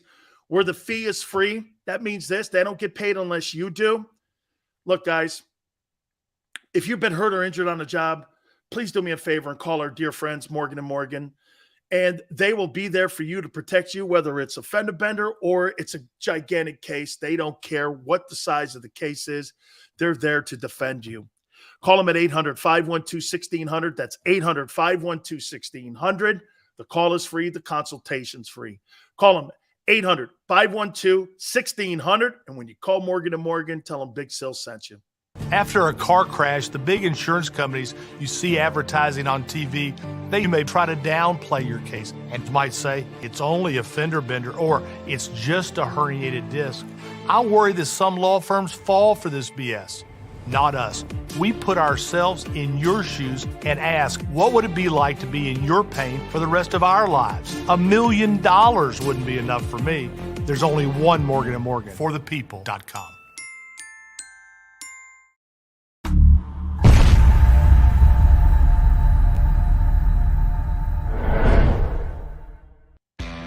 Go to get your game on. Go for the beers. Go for the cheers. Go for the hit and the hits. Go for the stakes and the stakes. Go to get your parlay on. Go to get your party on. Go for the scene. Go for the screens. Go for the gallery. Go for the win. Go to Ocean. Visit theoceanac.com to plan your visit. Philadelphia fans, we're cut from a different cloth. Born into a brotherhood and bonded to our team for life. We believe anything is possible because we've witnessed the impossible. While we may be from different neighborhoods, come Sunday, we are one, and we will be heard. Pondley Hockey, official partner of the Philadelphia Eagles. It's the #1 news at 10 p.m. Action News on PHL 17. Join Shari Williams, Gray Hall, Deuces Rogers, and meteorologist Adam Joseph for all the big stories at a time that's right for you. Action News at 10 p.m. on PHL 17. I get scared sometimes. Of a lot of things. Joining in. Decisions. The dark. The dark. But I once heard someone say, But as I always say, it's okay to be afraid as long as you face the fear. and keep moving forward. Wherever you are in life, count on the name trusted in insurance for over 80 years. Independence Blue Cross.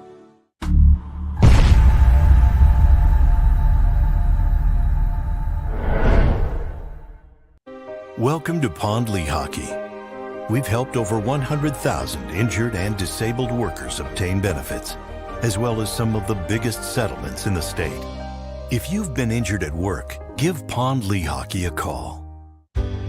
Go passionately. Go fearlessly. Go confidently. Go Birds! Go confidently towards your goals with First Trust, Philly's hometown bank for nearly 90 years, and the official bank of the Philadelphia Eagles. We're focused on getting you over the goal line. So go with conviction, go with trust, Go Birds! and go forward with us by your side. First Trust Bank, the official bank of Philadelphia dreams. Oh, and go Birds.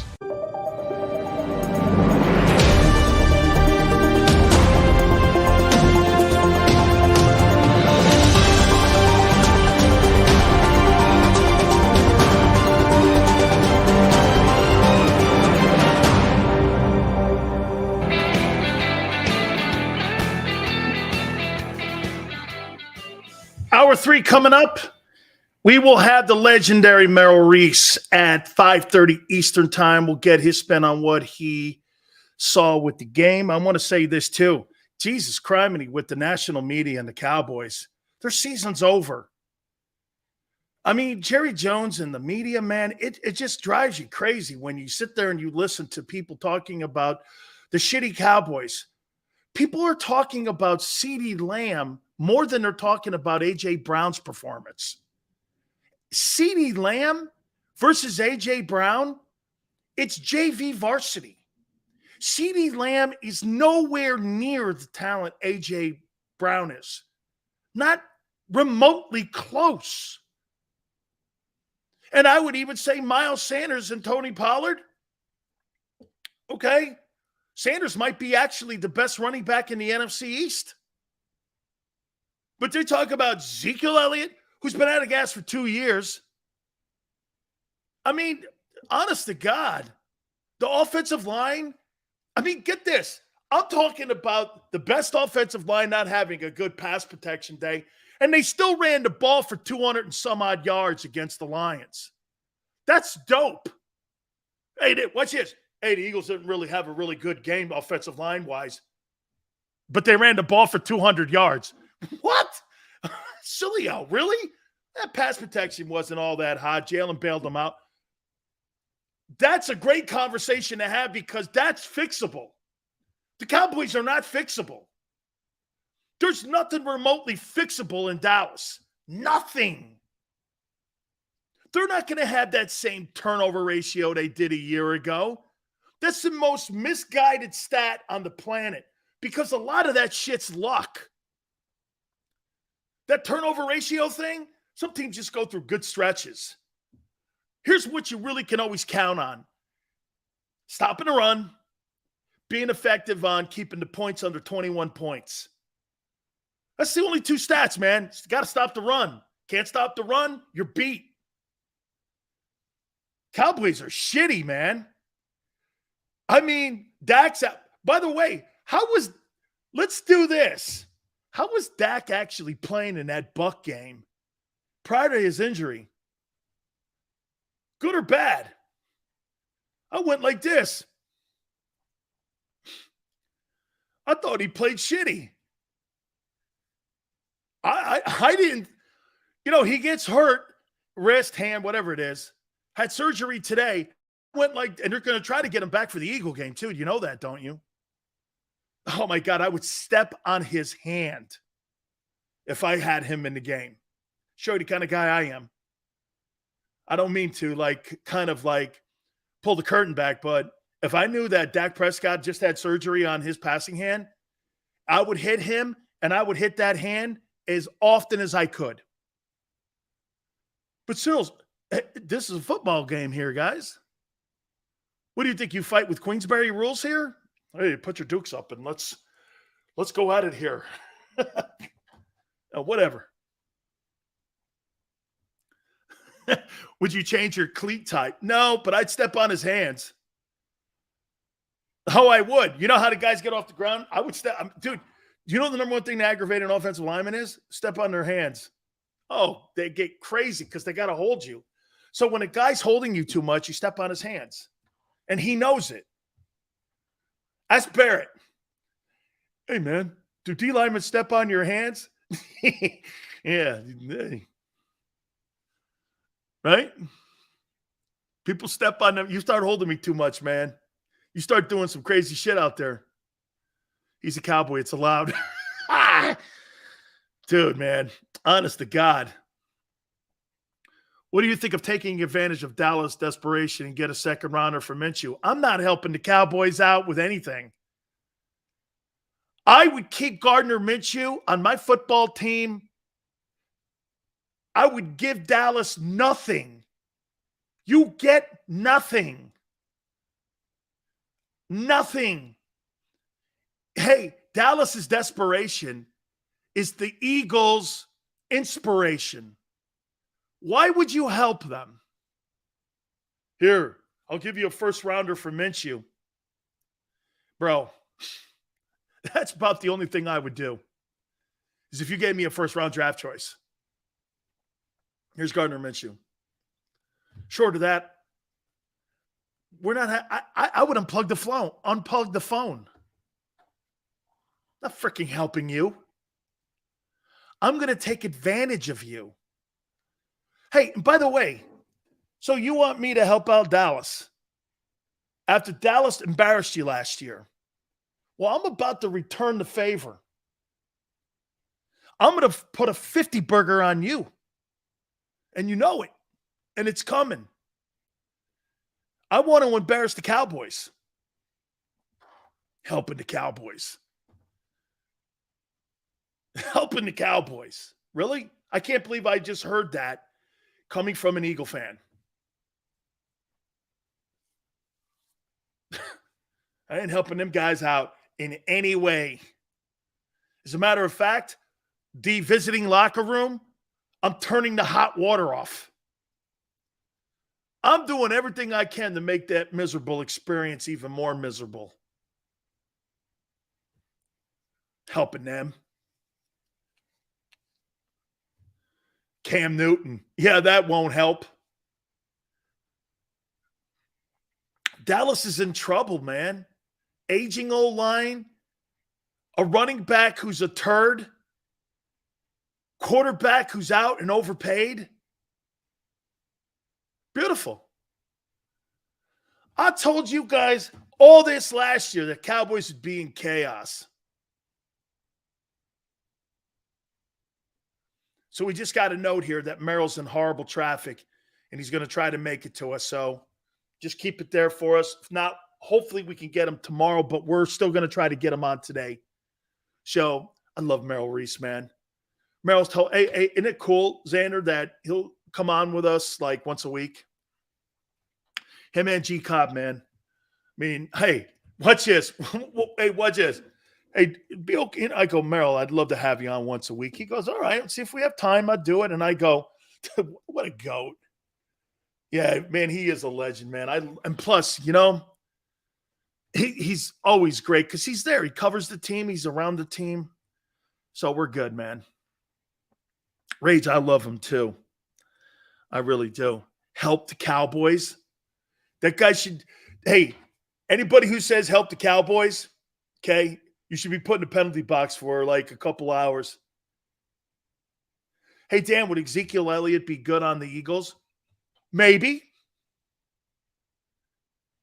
He needs an O-line. His O-line is also an issue. His O-line has deteriorated the last 3 years. There's no getting around that. The Cowboys are not the same team they were 3 years ago, or even the first year that Dak got the starting job.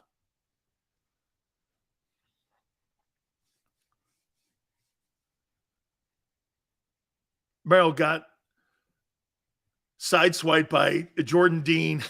Yeah. Dude, Jordan Davis. I got to take a time out here now. But let me tell you this, guy. We're going to reset everything here on what we've been talking about here, okay? We're going to reset here. And if you've noticed, it's almost been Jalen Hurts free. Okay? Jonathan Gannon gets in front of the media today and blames the players. I'll explain. Hour 3, keep it here on the National Football Show.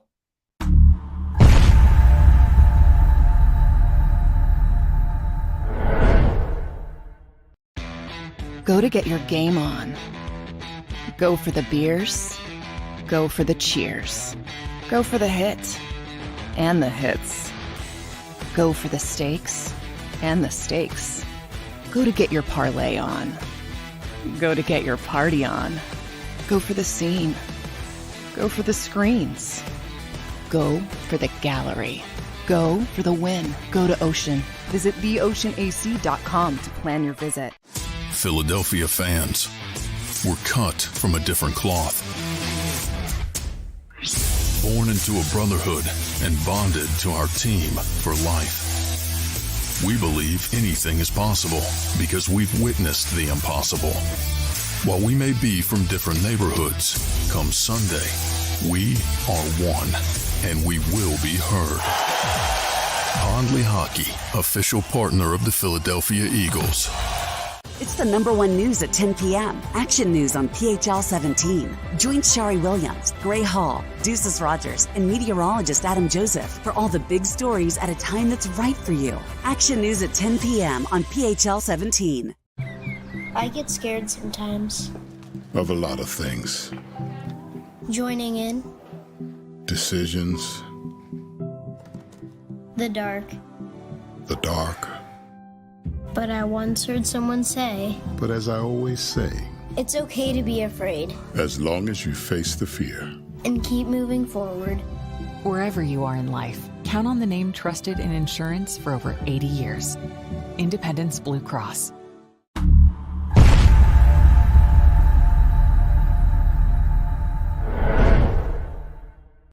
Welcome to Pondley Hockey. We've helped over 100,000 injured and disabled workers obtain benefits, as well as some of the biggest settlements in the state. If you've been injured at work, give Pondley Hockey a call. Go passionately. Go fearlessly. Go confidently. Go Birds! Go confidently towards your goals with First Trust, Philly's hometown bank for nearly 90 years, and the official bank of the Philadelphia Eagles. We're focused on getting you over the goal line. So go with conviction, go with trust, Go Birds! and go forward with us by your side. First Trust Bank, the official bank of Philadelphia dreams. Up and go Birds.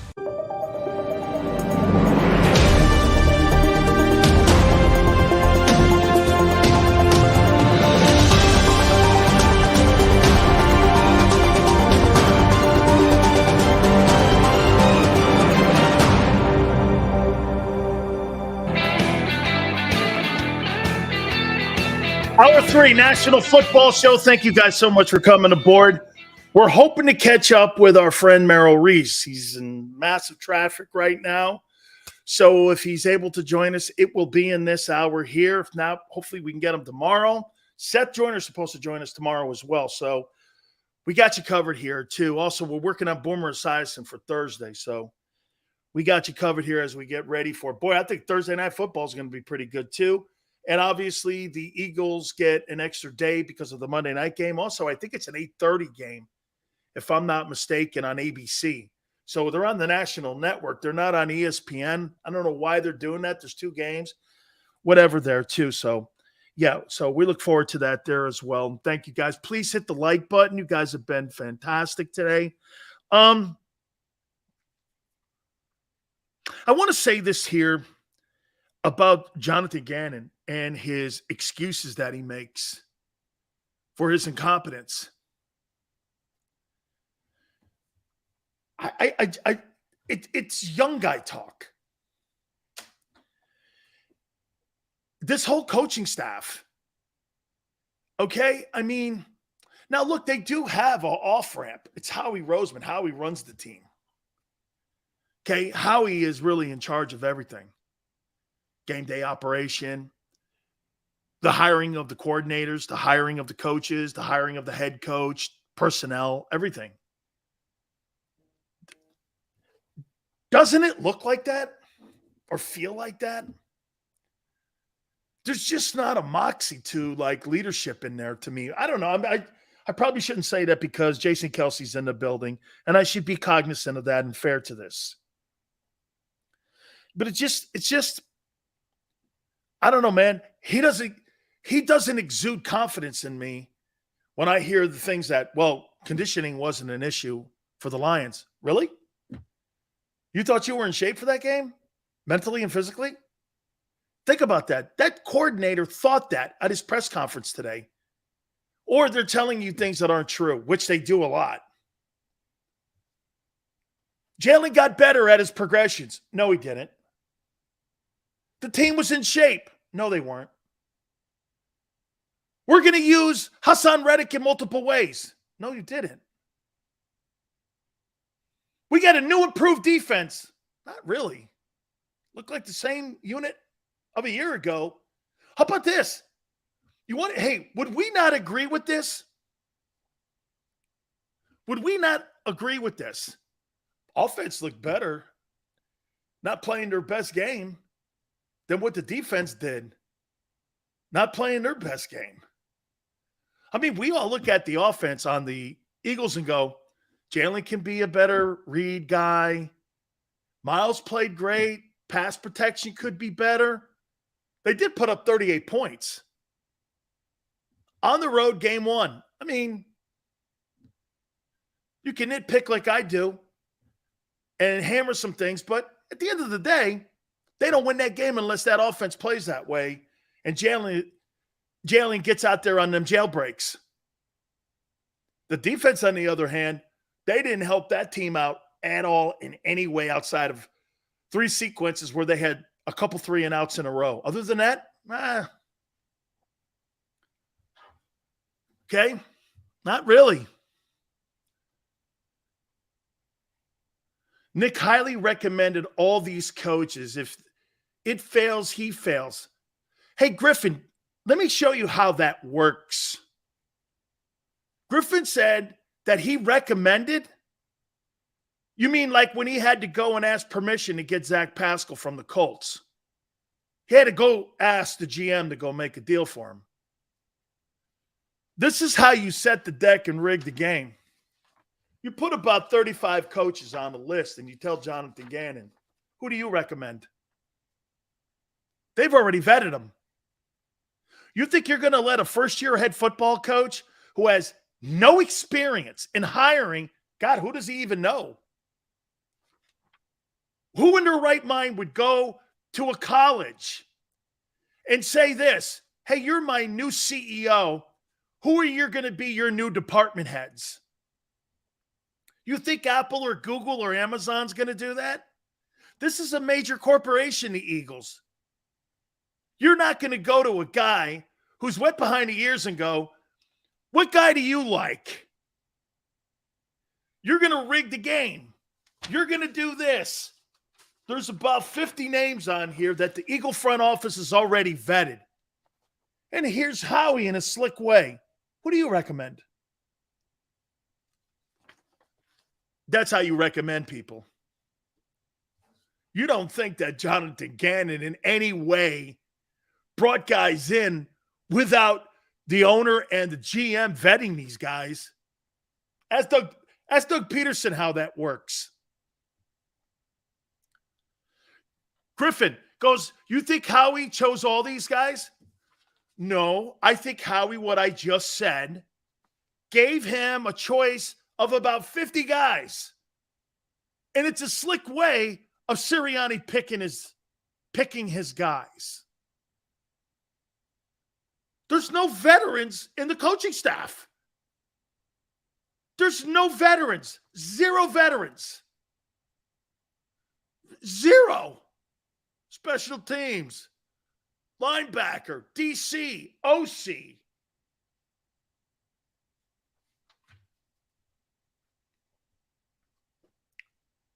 And Stoutland's a carryover from Doug. Gee, if Sirianni had total say, well, he kept some coaches from the old coaching staff. Okay. Well, that clearly wasn't a Sirianni hire. Doesn't that right there? By the way, I'm not saying Jeff shouldn't be there. He's the best in the business. I'm saying Howie picked him, and he's the best guy at his job. Whether Nick liked him or not wasn't a factor. He was going to be the O-line coach if Nick liked it or not. That's front office hirings. Good coaches get fired all the time. Mike Munchak got fired once and was replaced. Mike Munchak's one of the best O-line coaches in the game. New coach wanted to bring his guy in. GM said, okay. Dumb move. Munchak's one of the better O-line coaches. Same way Russ Grimm is. Hey, so let me ask you this. You know Vic Fangio that's, kind of like rolling around the coaching staff in the building? You think Sirianni has a guy who was just fired in Denver as the head coach rolling around when people are having problems with the way the defense is producing and performing? Gee, who did that, you think? Sirianni or Howie? Who did that, you think? Yeah, if you're loyal to your guy, you don't have anything like that going on. Oh, that's right, he's a consultant. Well, who hired that guy? General manager hired his ass. What's Vic So, hey, you're totally confident. What's this, man? I love Jonathan Gannon. He's really a smart guy, really great. Why is Vic Fangio around here? What's he doing? Is he looking for a dead carcass anywhere? Well, Gannon hasn't been eaten yet, so no, he's just hanging out. What's he doing? Eating sandwiches in the lunchroom? He's waiting in the wings if this thing falls apart. The guy makes all the moves. As I say again here, look, I want to make sure we underscore this on Fletcher. Fletcher Cox has been a great football player for the Philadelphia Eagles. He's been a fabulous football player. Everything comes to an end. Okay? And here's the problem. Hey, man, if Fletcher Cox is making $3 million, I'm probably not having this conversation with you. But at 14-4, do you think in the last year in a game, last 18 games, let me ask you this. Last 18 ball game, 19 games if you want to count the playoff game. In the last 19 ball games, do you think Fletcher Cox is a do you think he's a $14.4 million player? You think he's one of the elite guys in the game in the last 18 ball games for the Eagles? Fletcher's worth 6 to 9. Kind of rich for my blood. But I might be okay with that. 5 to 7, I'd probably be more in that range, Griffin. That's legacy money? What's that? What do you think this is, the NBA? You pass out paychecks like you did to Kobe? You gave Kobe $48 million at the end and the team sucked, like you're doing with LeBron? The Lakers are notorious for that. God rest Kobe's soul.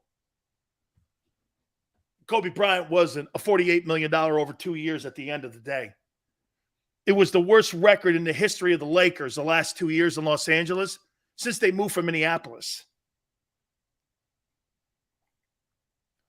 But what they did was they gave him legacy money. They didn't care about winning.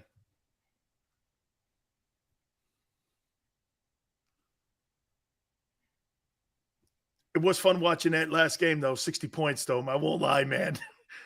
I won't lie. That was awesome watching him. You're not paying Fletcher Cox.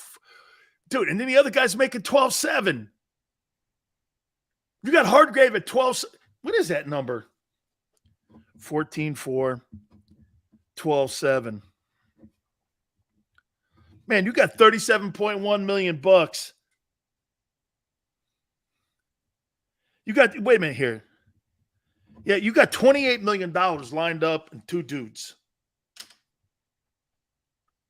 Shit. That's the rich position on the team, I guess. And you got a first rounder behind him. And they got crushed. 27-1. You got 27-1 and two dudes who underperformed. Feel good or bad about that? And like I said, what's going to happen here is Fletcher's going to give you this. He's going to give you 5 shitty games and a flash game, and you're going to go, Sills, did you see him, man? He had 5 tackles and 2 sacks. Then he goes silent again for another 5. That's not 14-4. By the way, I'm not looking at Fletcher's game against the Lions. I'm looking at Fletcher's 18 games. Guy's done nothing. It's not one game. It's 18. And it's also not one game with Gannon. It's 18, 19 games. I mean, I'm looking at how they've handled themselves. Boy, I'll tell you what, the 19th game and the 8th game and the 4th game, they all look the same to me. No?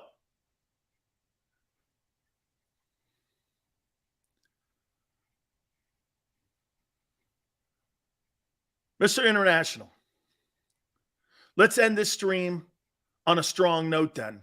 Okay. What would I work on then this week? I think that's fair, Mr. International, because I'll tell you why. You got to have short-term memory loss with this. You got to kind of put shit like this behind you a little bit, especially when you don't have a very good effort on one side of the ball and you have a limp-ass effort coming out of a game that you get the win for, thank God, and thank goodness for it. And one of the shining things out of that game was Jalen. I'm critical of Jalen yesterday because of the inability to be able to be a pass-reading quarterback in the league. However, his escapability was the reason they win that game. And I've been saying that for 2 days now. So at the end of the day, something has to change. What is that? Can you beat the Minnesota Vikings with how they played against Detroit? No, you can't. How do you stop a high-powered offense? You keep them on the sidelines. If you're not comfortable with how your defensive coordinator is handling himself on that side of the ball, well, there's only one other way to stop it. You know, there was a year that Tom Brady won the Super Bowl with the 28th ranked defense. And you know how they did it? 2 tight end sets when they had Hernandez and Gronk. Intermediate passing game. And they kept that defense on the sideline. And what they also did was they made sure they were stout in their special teams, Vinatieri. Why do you think early on Brady had 2 types of careers? It was a special team Super Bowl career early on. How many field goals did Vinatieri win for that Patriots team? Because the majority of the time they kept that defense at bay on the sidelines because Brady would have these 12, 13 play drives and they kept their D on the sidelines, putting him in great position on field position because of a great punter and great special teams and a great kicking game. They had the GOAT. But Brady wasn't the GOAT yet. Brady won games kicking field goals because he knows the value of special teams. A lot of players don't, including the guy in Washington. He don't get it. Special teams is part of the team. Okay? That was the difference between Vermeil and Mike Martz. Mike Martz didn't know how to use timeouts and didn't utilize special teams. That's why there was a fundamental flaw and difference in play calling and how they ran the team between Vermeil and Mike Martz. Mike Martz took a team to the Super Bowl, got beat. Why? Time management, didn't know how to use his timeouts, and really didn't give a shit about his special teams. Vermeil cared about all that.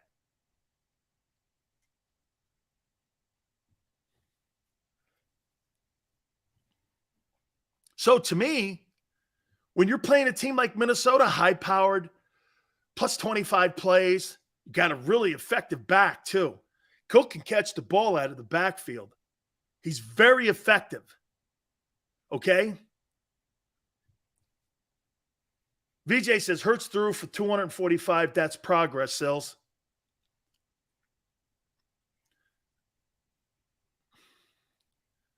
Hard to gauge him in that game because he was escaping with his life.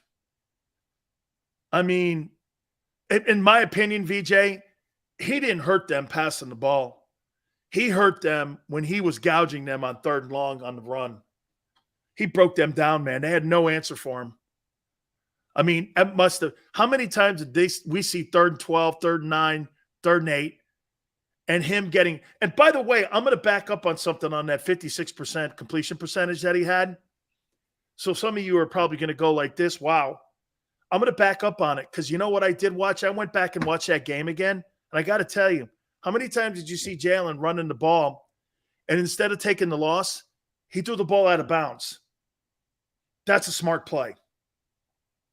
That's a smart play. I can't fault him for that. How many times did we see him do that? 6? I think I counted 5 or 6 times he did that. You know, I have to be fair. Okay? I have to be fair to that. So that 56% completion percentage is really not a true number of what he did when it came to protecting and not having turnovers and not having minus yardage plays. Something Wentz will never learn in his life. Jalen did that. And if you go back and watch him do that, not a lot of people gave him credit for that. To me, that's smart football. So guess what he did at the end of the day?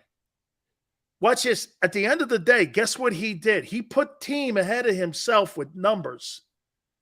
And when I watched that game again last night, I had to come correct with you and tell you guys that today. That to me, that's putting yourself ahead of statistics, which a lot of players today don't do. He has to get credit for that. He has to. Okay? He has to. And he must have did that 5 or 6 times. He was taking care of field position and the ball. So shitting on him for 56% completion percentage is not fair. Would I like to see him have, and will I still stick to the point that he needs to spread that ball out more? Absolutely. I still think he's a one-read guy, but it's hard to say that when he was running for his life because his O-line couldn't pass protect. Okay? So I have to be fair. Jalen threw about 5 or 6 footballs away instead of taking the minus yardage, and he put himself ahead of the team, or he put the team ahead of himself. How many quarterbacks won't do that? Ton of them. Some of the elite guys don't do that. Just throw it away. You know, he was behind the sticks a few times, and instead of taking the minus plays, he knew where he was on the field. Just threw it in the stands or on the sidelines. Got to be fair. Got to be fair. You know, I told you that from day one. I will be fair. Okay? VJ goes, I agree. He needs to distribute more, but look at JJ and Thielen. I saw the stats too. They weren't spreading it around super. But again, too, VJ, when you have a guy like Dallas Goedert who has 60 yards on 3 catches, continue to pump that ball to him, man. Now, look, again, pressure was hot. There was a lot of hot pressure on him. So if you really go back and watch Jalen's effort in that game, he did everything he needed to do to win the game. There was nowhere in that football game where he cost his team anything. Played it smart, found the brand new toy. I didn't like at the expense of Devontae, but that had a lot to do with the O-line.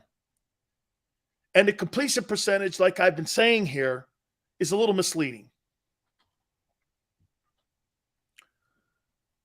I'm not going to get into my prediction yet on the Vikings. I want to save that for the end of the week and as we get into Monday. Brian, I got to be fair. Because I went back and watched Lamar's game. See, you guys, on NFL, I don't even know if Xander knows this, but NFL communications, I've got like a pass to it. And NFL communications has all the games. And because I'm an NFL former player and all this and that, I can go and I can watch them. And I put my code in and I can pull a game up and I can actually get situations inside the game and they'll send me clips and I get to watch the games over and over again. And so I watched both the Ravens and Jets, and then I turned around and I made sure I watched the Lions and Eagles again. I had a different take on the game. That's why today it's been more stronger on the defense. Okay?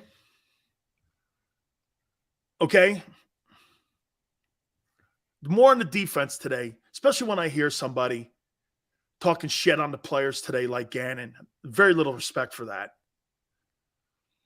Eagles' run game can beat the Vikings. I believe they can. With play action, here's the run game can't be just Jalen, though. You've got to continue to be able to run the football. In my opinion, Miles has to continue his trends and where he's going. He's got to. That says Lamar's a great talent, but I still wouldn't want him. You know, he was 56% too. He had some beautiful dime throws, though. Okay? Dan, over under with Rager with a TD. Hey, I'm going to go under on that one, dude. I'm sorry. I don't know. Hey, Dan, if the Eagles asked you to coach their defense, would you? Yeah, but I'd be fired in a week because of the way I talk. Because I'd have real conversations with people. My first conversation would be, you want to hear if I was the defensive coordinator, I would line my list of guys up and say this. I would talk to my veteran guys first. Guys, we need more from you. We need more out of you. And I mean, we need more out of you in every way. Not when your time clock's up. We need more. I expect more. Best players are going to play. I don't care what your salary is. And this is where I would run into a problem with Howie. I don't give a shit what your salary is. It means nothing to me. Production's going to play. Remember those two words. Production plays. Production plays. Promises don't. I'm promising you anything. And I would talk to everybody. And I'd look at Fletcher Cox and I would look at Hargrave and go, we need, of all the players on my defense, you two guys, I need the most out of you two. You need to be leaders. You need to be leaders by production too. You need to be the last guy in, the last guy out. You need to let the young guys and everybody in the building see that it matters to you and that you're invested in it. Not punching time clocks. Then I would talk to other guys and we would have those kind of conversations. So, yeah, man, look, it's a game you win. Now you have to have short-term memory loss. And what you have to do is you have to move on and you have to get yourself ready. And you've got an extra day to get yourself ready for Minnesota. So there's no question that if you're sitting in the building over there, you got out of there, you won the ball game. And once more time, I want to say this again. I believe Jalen Hurts is not on the field. They don't win that ball game. He did every single thing possible to make that thing happen. And if Jalen didn't play the way he did, and by the way, the 56 completion percentage, in my opinion, I think it's misleading because he threw the football away a lot. let's go to our friend who's getting himself ready. And he is so kind to find time. I know he's been in traffic, so we'll try to keep this short here. Merrill, thank you so much, my friend. I appreciate you doing this. Oh, I'm happy to do it, Dan. It's just been a crazy day, but I'll always be on with you whenever you ask. Thank you so much. Your thoughts on the game, Merrill? Well, Jalen Hurts saved it with his legs at first, and then he threw a gorgeous 54-yard pass in the second quarter to A.J. Brown, who is an elite receiver. But they pulled it out. I mean, they had trouble in the second half, and Detroit's a better team than a lot of people think. They came storming back, but the Eagles had it when they needed it at the end. Miles Sanders gave them a big 24-yard run when they most needed it, so they escaped. But you know what? We're going to see a lot of that early in September when teams are making up for lost time during the preseason. Jalen Hurts' effort in the game, you thought was what? Oh, I thought it was excellent. I don't want to see him run as much as he did, but it wasn't by design and it wasn't by choice. He either ran or got sacked, really. And I think the offensive line is a good offensive line, but they did not do a very good job picking up the blitz. I would say this too, Merrill.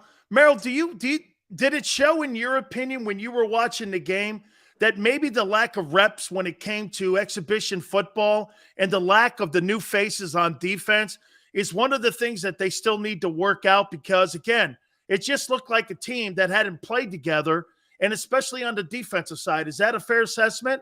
I think it's fair, and I think it's fair for a bunch of teams in the National Football League, but now subscribe to the number one goal to come out of training camp as healthy as possible. They did come out pretty healthy, but that didn't do them much good in day one because they've already lost Derek Barnett for the season. So those things are going to happen anyhow. But more and more teams are light during the preseason, and maybe it will pay off in the latter part of the season. They'll be fresher and they'll stay healthier as they did last year. You know, Merrill, the guy that I was most impressed with outside of AJ, and I'll get to your thoughts on him in a minute, but boy, the way Miles Sanders ran the ball, 90 yards rushing, he looked like a different guy when it came to imposing his will. And it really was, I thought, a factor. And to me, if that's a beginning for his season this year, boy, I'll tell you what, that offense really will improve. Play action pass, the quarterback will improve. I was really impressed with Miles Sanders and how he played in that game. Well, Dan, he really has been impressive since he came to the Eagles in the second round out of Penn State. He's a very, very special back. The only problem with Miles Sanders has been durability because he has been hurt in almost every season. I think if Miles Sanders is able to give them 12, 13 games, that would be great. So we'll keep our fingers crossed. But in terms of talent, in terms of dedication, in terms of motivation, he's an A+ in every category. He is a franchise back. When you watched the way A.J. Brown played, did you get a T.O. sense that that's what it was like when Terrell Owens was here, that you saw that kind of impact from that position? Absolutely. He's a T.O. talent without the sideshow. He's a very settled young guy. He's doesn't blow his own horn, but he fits the definition of an elite receiver. Were you concerned about the pass protection on the team? Yes, I was. Not about the talent on the offensive line, but in this particular game, I don't think they were ready for the blitzes that Detroit threw up in mass. They were throwing one more man than the Eagles had ready to protect, and it put them in a tough situation, yes. Couple last questions for you, Merrill. The Minnesota Vikings are on Monday night. This is going to be quite a test because they pounded the Packers. Is this going to be more of a benchmark game on the schedule? We're really going to get a sense on who the Philadelphia Eagles' identity is and if they have improved in the passing game and not so much a one-dimensional team. Would that be fair that the Vikings are really going to be a test early on in the season for them? Well, where they're a test, I'm reluctant to use the word benchmark. I don't use that word or a combination of words for the first 4 games of the season. I think September is a feeling out process. You get to October and you have a pretty good idea. but it's certainly a bigger test than the Lions, and the Lions tested them quite enough. Final question for you, Merrill. Are you concerned that Nakobe Dean's not being used more and he only had 3 reps in the game? I mean, it also could be said there's more talent on the team this year than there was a year ago, so that could be a good thing in a sense. But if we're talking about a steal of the draft, we're talking about a potential impact player to get 3 reps against the Lions. You would have thought that you would wanted to see him play a little bit more to get him ready for a team like Minnesota. Were you concerned about it? No, I'm not concerned about it. I know how much Jonathan Gannon likes him and values him. So he just prefers to bring him on a little bit more slowly. He doesn't want to throw him out there too much at a time. But if he had three plays in this past week's game, he'll probably have 9 coming up. Merrill, thank you for taking time. I really appreciate it. Thank you so much, my friend. See you, Dan. Have a good night. You got it. That is the great Merrill Reese, and we appreciate him finding time for us there. All right, hit the like button. We'll kind of comment on him. I really love what Mail said. Thank you very much. And again, look, guys, sometimes the way I talk to you guys and how I talk may come off a little harsh, but I will always be fair with players. I will be as fair as I can. Even I am not one of these kind of hosts that does this. I have to be right. I despise people like that. Okay? People are wrong in life. It's not waffling. It's not flip-flopping. You can be wrong. A player's performance can also go for you to go up and down. Okay? Players' performances make you go up and down in your takes. Hit the like button. Keep it here on the National Football Show.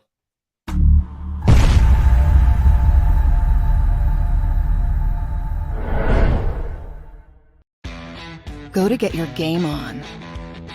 Go for the beers. Go for the cheers. Go for the hit and the hits. Go for the stakes and the stakes. Go to get your parlay on. Go to get your party on. Go for the scene. Go for the screens. Go for the gallery. Go for the win. Go to Ocean. Visit theoceanac.com to plan your visit. Philadelphia fans, we're cut from a different cloth. Born into a brotherhood and bonded to our team for life. We believe anything is possible because we've witnessed the impossible.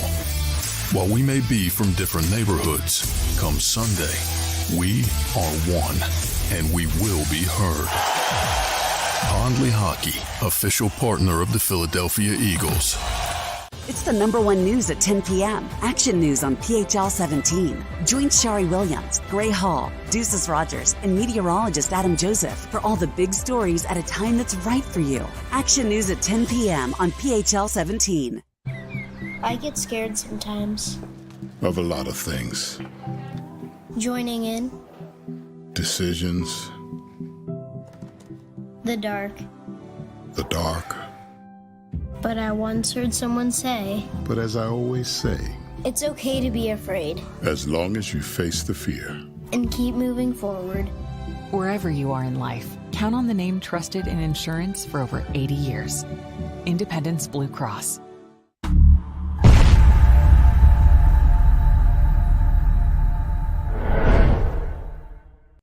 Welcome to Pondley Hockey. We've helped over 100,000 injured and disabled workers obtain benefits, as well as some of the biggest settlements in the state. If you've been injured at work, give Pondley Hockey a call. Go passionately. Go fearlessly. Go confidently. Go Birds! Go confidently towards your goals with First Trust, Philly's hometown bank for nearly 90 years, and the official bank of the Philadelphia Eagles. We're focused on getting you over the goal line. So go with conviction, go with trust, Go Birds! and go forward with us by your side. First Trust Bank, the official bank of Philadelphia dreams. Up and go Birds.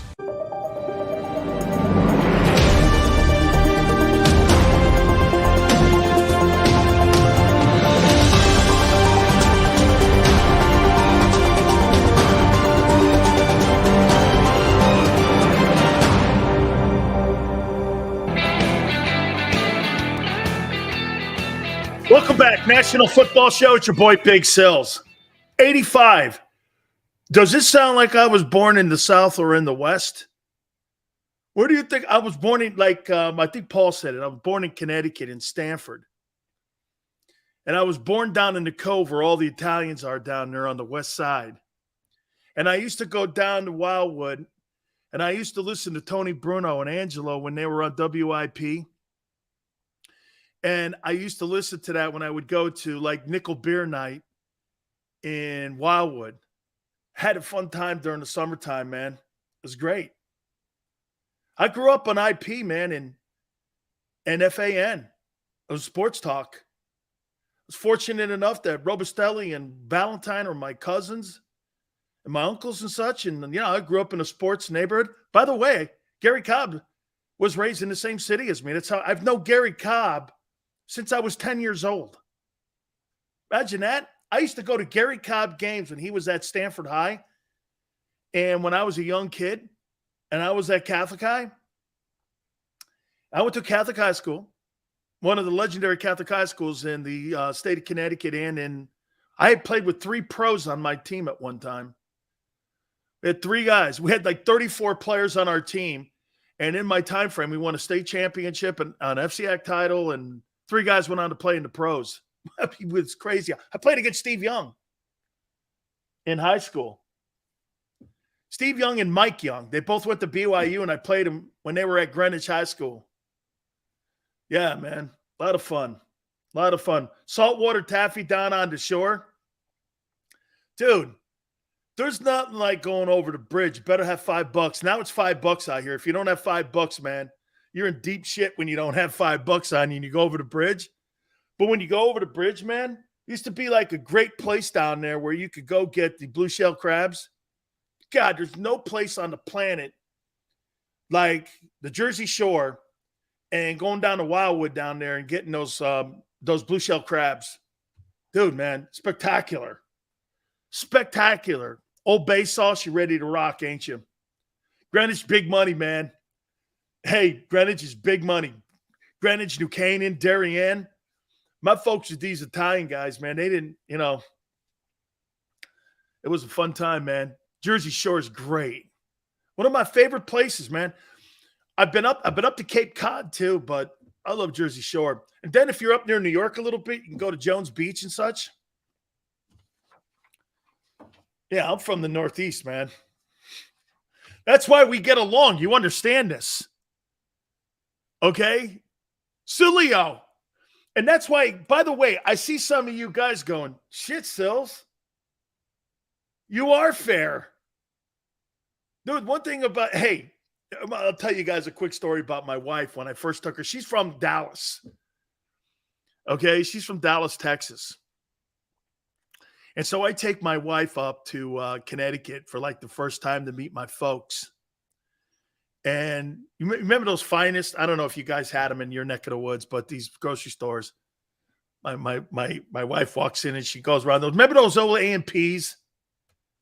Remember those old A&Ps, man, right? I don't know if they still have the A&Ps. Anyway, so my wife, my girlfriend then, she's rolling around and she's like, damn, does everybody up here in the Northeast hate their life? I looked over at her and I went, it's 20 below. It's snowing. You got to put boots on. You spend 35 minutes putting your clothing on. She's doing this. Okay, and you're talking to me about whether or not people like their life or not. Then I got to go out and scrape my gosh dang window off. And I got to sit there in my car and heat my car up it takes a whole hour and a half practice. My wife's going, why are you upset? I go, because it's nauseating.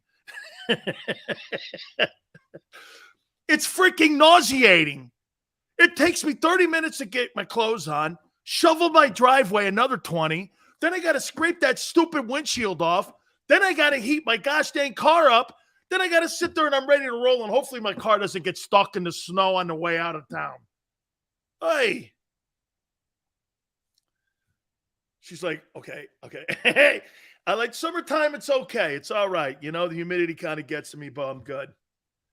I go down to the shore and we're ready to roll. Hey, no. Hey, so though. So how I met my wife, we've been together 33 years. So Big Sills is loyal, man. I'm a loyal dude. 33 years. I told you this before. He had a birthday on the 8th. Never met anybody I hated more in my life, but I loved more in my life than this chick. Had a kid with her and the whole 9 yards, man. Okay? She's a handful, man. I never in my life, though, man, met anybody like it, man. Absolutely. So I meet her, man. Smoke show. Big Sills marries the prom queen. You know this. Married a prom queen. Smoking, you could bounce quarters off her ass and off her stomach. Unbelievable. So I walk in. I'm with the Cowboys at the time, right? How you doing, hon? Dan Sileo, Dallas Cowboys, number 93. You guys were 4-12 last year. You guys sucked. I looked over at my boy and I go like this, Kevin Gogan. And Baldy, I go like this. I go, I'm marrying that chick, man. I like this chick. Something about her, man. Because you guys suck. And she doesn't like Jimmy Johnson. She's a Tom Landry girl. Oh, you shit all over Tom Landry? You and that guy, Jerry Jones. She hates the Cowboys now. She hates them. And she loved the old Cowboys, but she hates the Cowboys now. I mean, because they took a shit on Tom Landry. When Jimmy called me the day he got the job, hey, I'm in town. My girlfriend then, Kim, now wife, oh, are you going to tell Coach Landry? I can't. I can't. Oh, I see. Coach Landry hired you, though, first. It wasn't Jimmy. Yeah, see, I don't really say that often. But Coach Landry signed me. He signed me the year before, and I was on the Cowboys the final 4 games of the regular season in the last year of Landry's season. So I had that year credited for me. Then I was on the whole year in the offseason with Jimmy. Yeah. Oof. Oh, took a shit all over Tom Landry. Let me tell you a quick Landry. Can I tell you guys a quick Landry story? How he was fired? I think I told some of you this. Let me tell you how Landry was fired. So the night before, Jimmy and Jerry were at a Mexican restaurant in Dallas. And Gil Brandt signed me.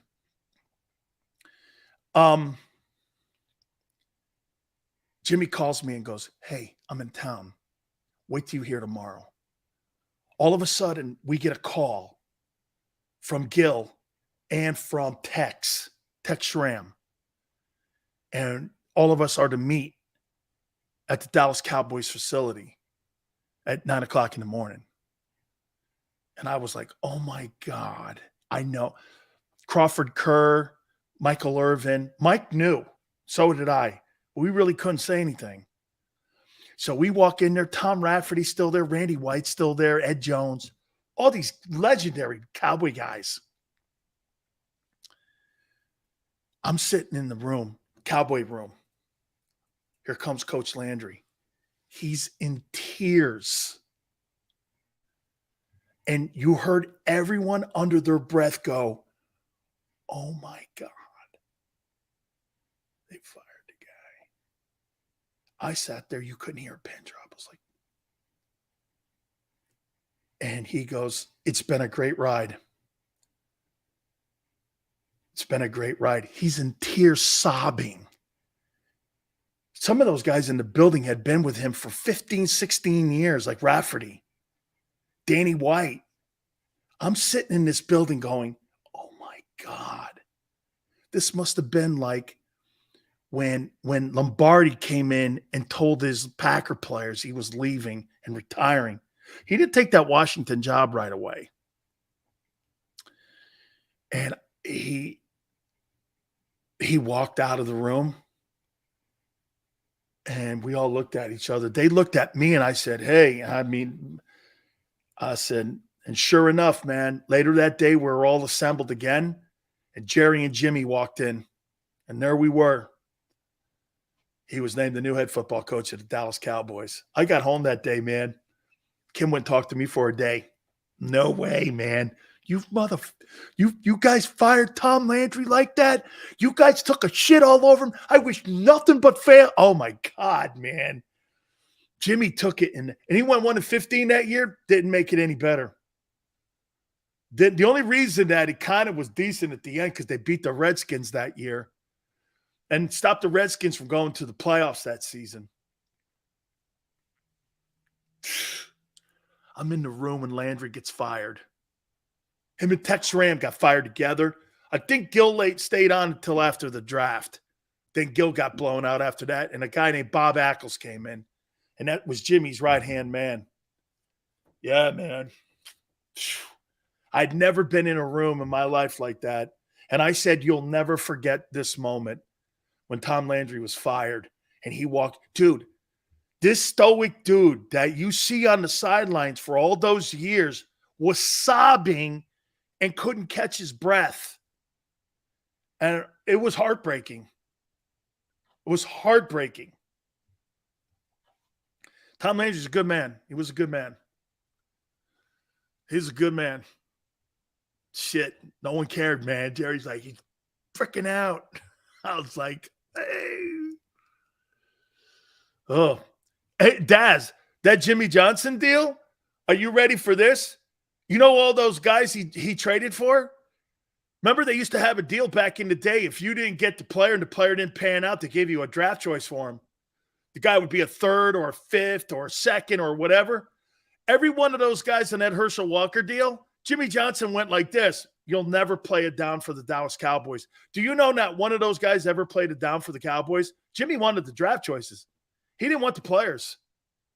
He didn't want the players. He wanted all. Do you know the Browns were also in the conversation at that time that if the Vikings didn't make the deal, Herschel was going to Cleveland. He had two teams on the table, but Minnesota offered up a couple more draft choices, I think it was, and Jimmy went with that. Yeah, it was either going to be Cleveland or Minnesota for the Herschel Walker deal. Dan, in your opinion, what was the best team you ever played for? You know, I'll tell you what, I had a cup of coffee in Detroit. Do you guys remember, what was the year the Lions went to the NFC Championship game and got beat by Washington? I think it was the year Rippon. I think it was the year Mark Rippon took the Washington team to the Super Bowl. Do you guys remember that year? Because the Lions made the NFC Championship game that year, and I was on that team for a spell. Not the whole year, but I was on that team for a spell. And that team was pretty good, man. They had a bunch of good football players. Their O-line was good, plus Barry was on the team. So I would say, I would probably say that Lions team. I forget what year. No, it was 90s. It was in the early 90s, like 93. Like 93 or 90, somewhere in there, like 93, 92, something like that. That Lions team was pretty good. They had a bunch of good football players. Kevin Glover was the center. That was pretty good. Dan, in your opinion, what is the Eagles' weakest spot? Your defensive coordinator. I don't think it's a player issue. I think it's a fundamental issue. I don't think Scott Mitchell was the quarterback. I think the kid who went to Chicago, who's that guy's name, man? He ended up passing away. Eric Kramer, I think it was.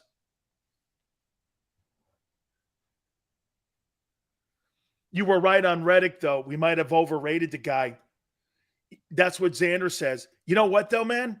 I never said Reddick's bad. I said they're not using him right. Two teams didn't figure it out. Gannon hasn't figured it out. That guy's got to be in third down packages and third and long, third to medium. You can't have him starting ball games. He's got to stand next to a D-line guy who's on the field where the coordinator's up in the booth and you got to put him in, and you've got to substitute him constantly. And you got to redo his contract because he's not going to get starts. You're starting that guy, and he's not a starter. Do you know that that's what Carolina and Arizona figured out? He's not a starter, but he's going to get you 10 sacks. 6'1", 235. You figure it out. There's fullbacks and running backs in the sport bigger than that guy now. 91. Okay.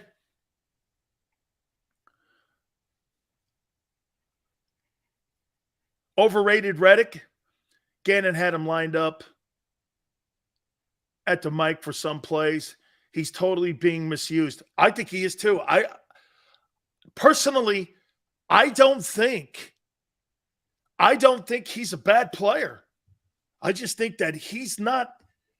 You can't figure. You have to know. Xander says he's a one-trick pony. Well, I've been saying that since they signed him.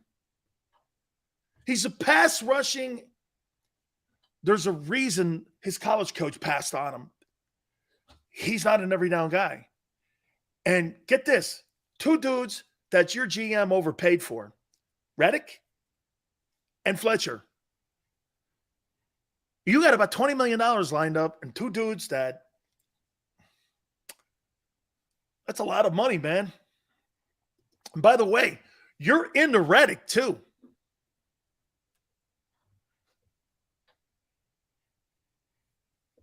That's right, man. He's not very good in the run game. He can't cover. Did you watch him trying to cover and in the run game? They ran him over.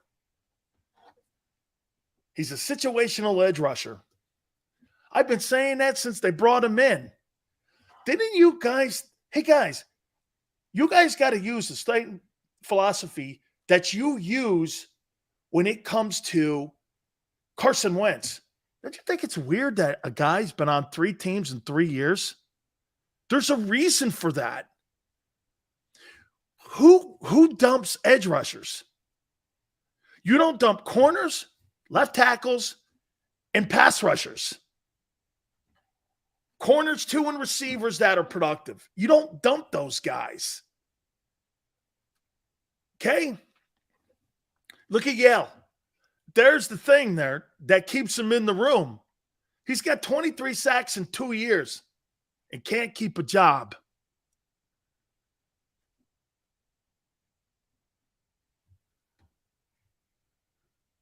Okay? We tried to believe in Reddick. Dude, it's not to believe in Reddick. Reddick's okay. The coordinator needs to figure this piece out. Dude, are you trying to tell me you don't think Jim Johnson and Buddy Ryan would come up with a position for him? I was listening to Sports Take, and I heard Corey Simon go, hey, they just came up and made a defense for Hugh Douglas. Now Hugh Douglas has got his name up in the rafters. That's a coordinator. That's a true D coordinator. Shit, man, this guy does one thing good. Dude, Hugh Douglas wasn't playing the run. Ask Barrett. You see him in practice getting blown off the ball. He didn't want to do any of that. He just wanted to get up the field and get the guys. And he was great at it. Jim Johnson saw that and went, okay, well, I'm going to utilize that. That's what a good coordinator does, man. He doesn't try to jam that square peg in a round hole. He doesn't do that. This guy's trying to do that, put these pieces. By the way, I can't believe CJ played as well as he did with 9 days of practice and learning the system. So don't let anybody get on Gardner, man, because I thought he played well, man.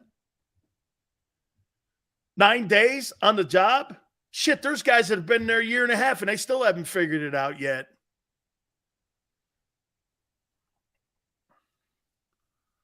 I thought the whole second, actually, Mr. International, I thought the secondary played well.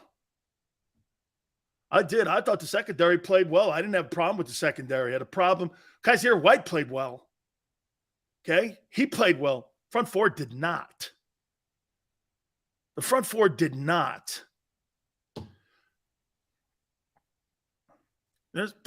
Safeties played really well. Guys have been absolutely awesome. I appreciate it. Thank you so much to my friend Mel Reese for coming aboard with us. Xander, you were spectacular as always. Thank you guys.